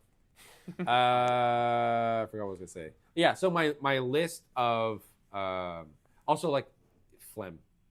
Right now, it's just mostly phlegm. It doesn't hurt. It's just phlegm in my throat. Okay. Because I'm talking so much. It's like my body's like, protect the throat. And Yeah, just like yeah. shoves a bunch of phlegm down there. In terms of a collector, one of my things that I always wanted to collect and own was a Arcanite Shard, which I currently own, the Arcanite Shard playmat from the Pro Tour, which I currently own, and a Marvel Viscerai. So I do not own that. So now I have given myself a reason to get it. Part of me wants to have it for the RTN season, but part of me also goes, I'm gonna wait for him to LL and for it to drop a couple $100 Until he becomes the best deck in LL and Yeah. he's no longer good. No, he's nuts in LL still. Well, or no. Sorry, I meant to say I got distracted by seeing my friend. He's gonna be nuts in LL, and then the price is just gonna remain the exact fucking same. I guess. That's what happened to all of Dromai's cards. Nothing went down when she LL'd. Not a single card she owns, except for the cold foil Dromai went down like $50 maybe. But like all the Marvel Dragons are still just as expensive as they were. Yeah, because everybody wants to buy them for when she comes back. Exactly. Yeah. Yeah. Okay.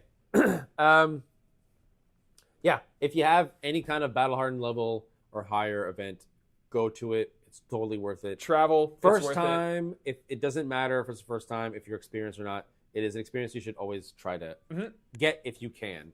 It's incredible. You might not top 8 like me. You might not be as good as me. I realize I have incredible stats. I've 100%ed. I've top 8'd 100% of all battle hards I've been to. Exactly.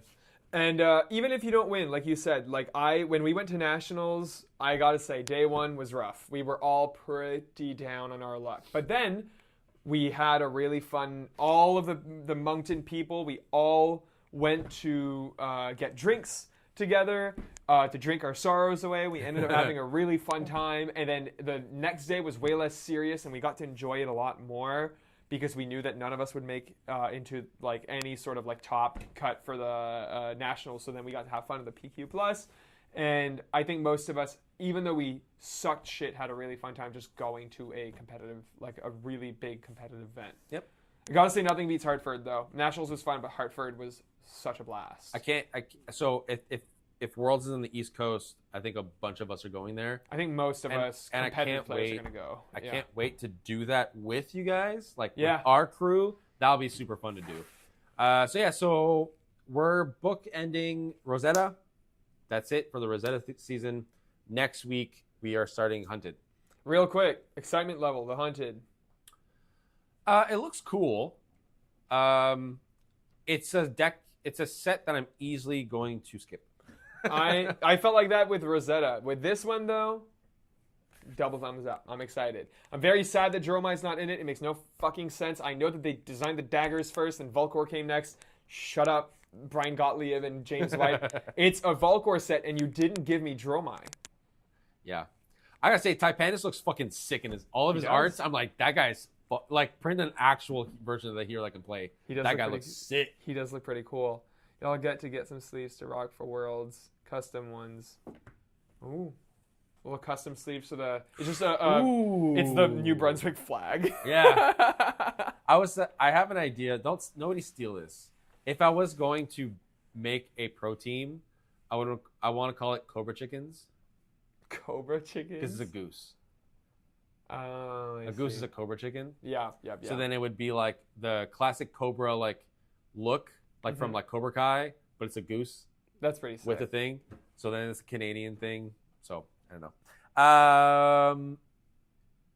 So yeah, funny enough with Hunted though, Fang looks fucking sick. Like like actually just fun to play. So in terms of this stream, I'm actually excited to play. This is the first set that's actually made me really want to play Assassin.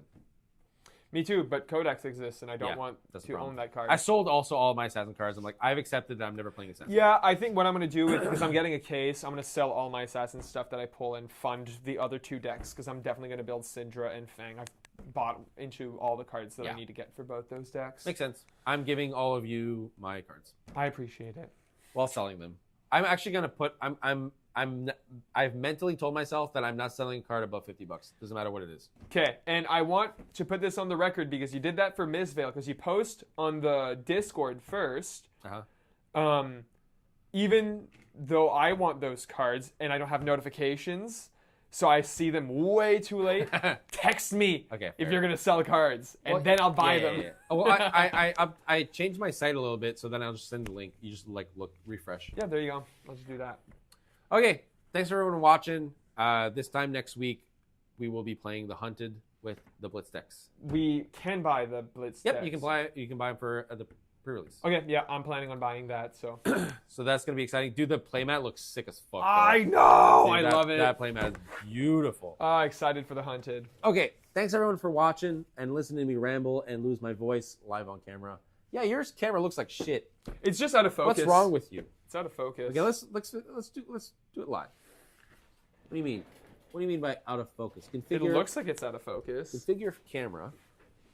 Where's focus? Am I crazy? I don't think focus is an option. I think it auto focuses. Okay, there you go. It's blurrier.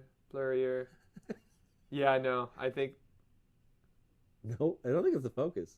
it might just be shitty. Is it exposure? No. I look blurry is the problem. You can't even tell I'm wearing glasses. Anyway, okay. You suck. I rock. I guess I just go buy another $30 camera. Yeah, exactly. Okay. All right. Thanks for watching, everyone. Have a good night. See you next week where we start the Hunted.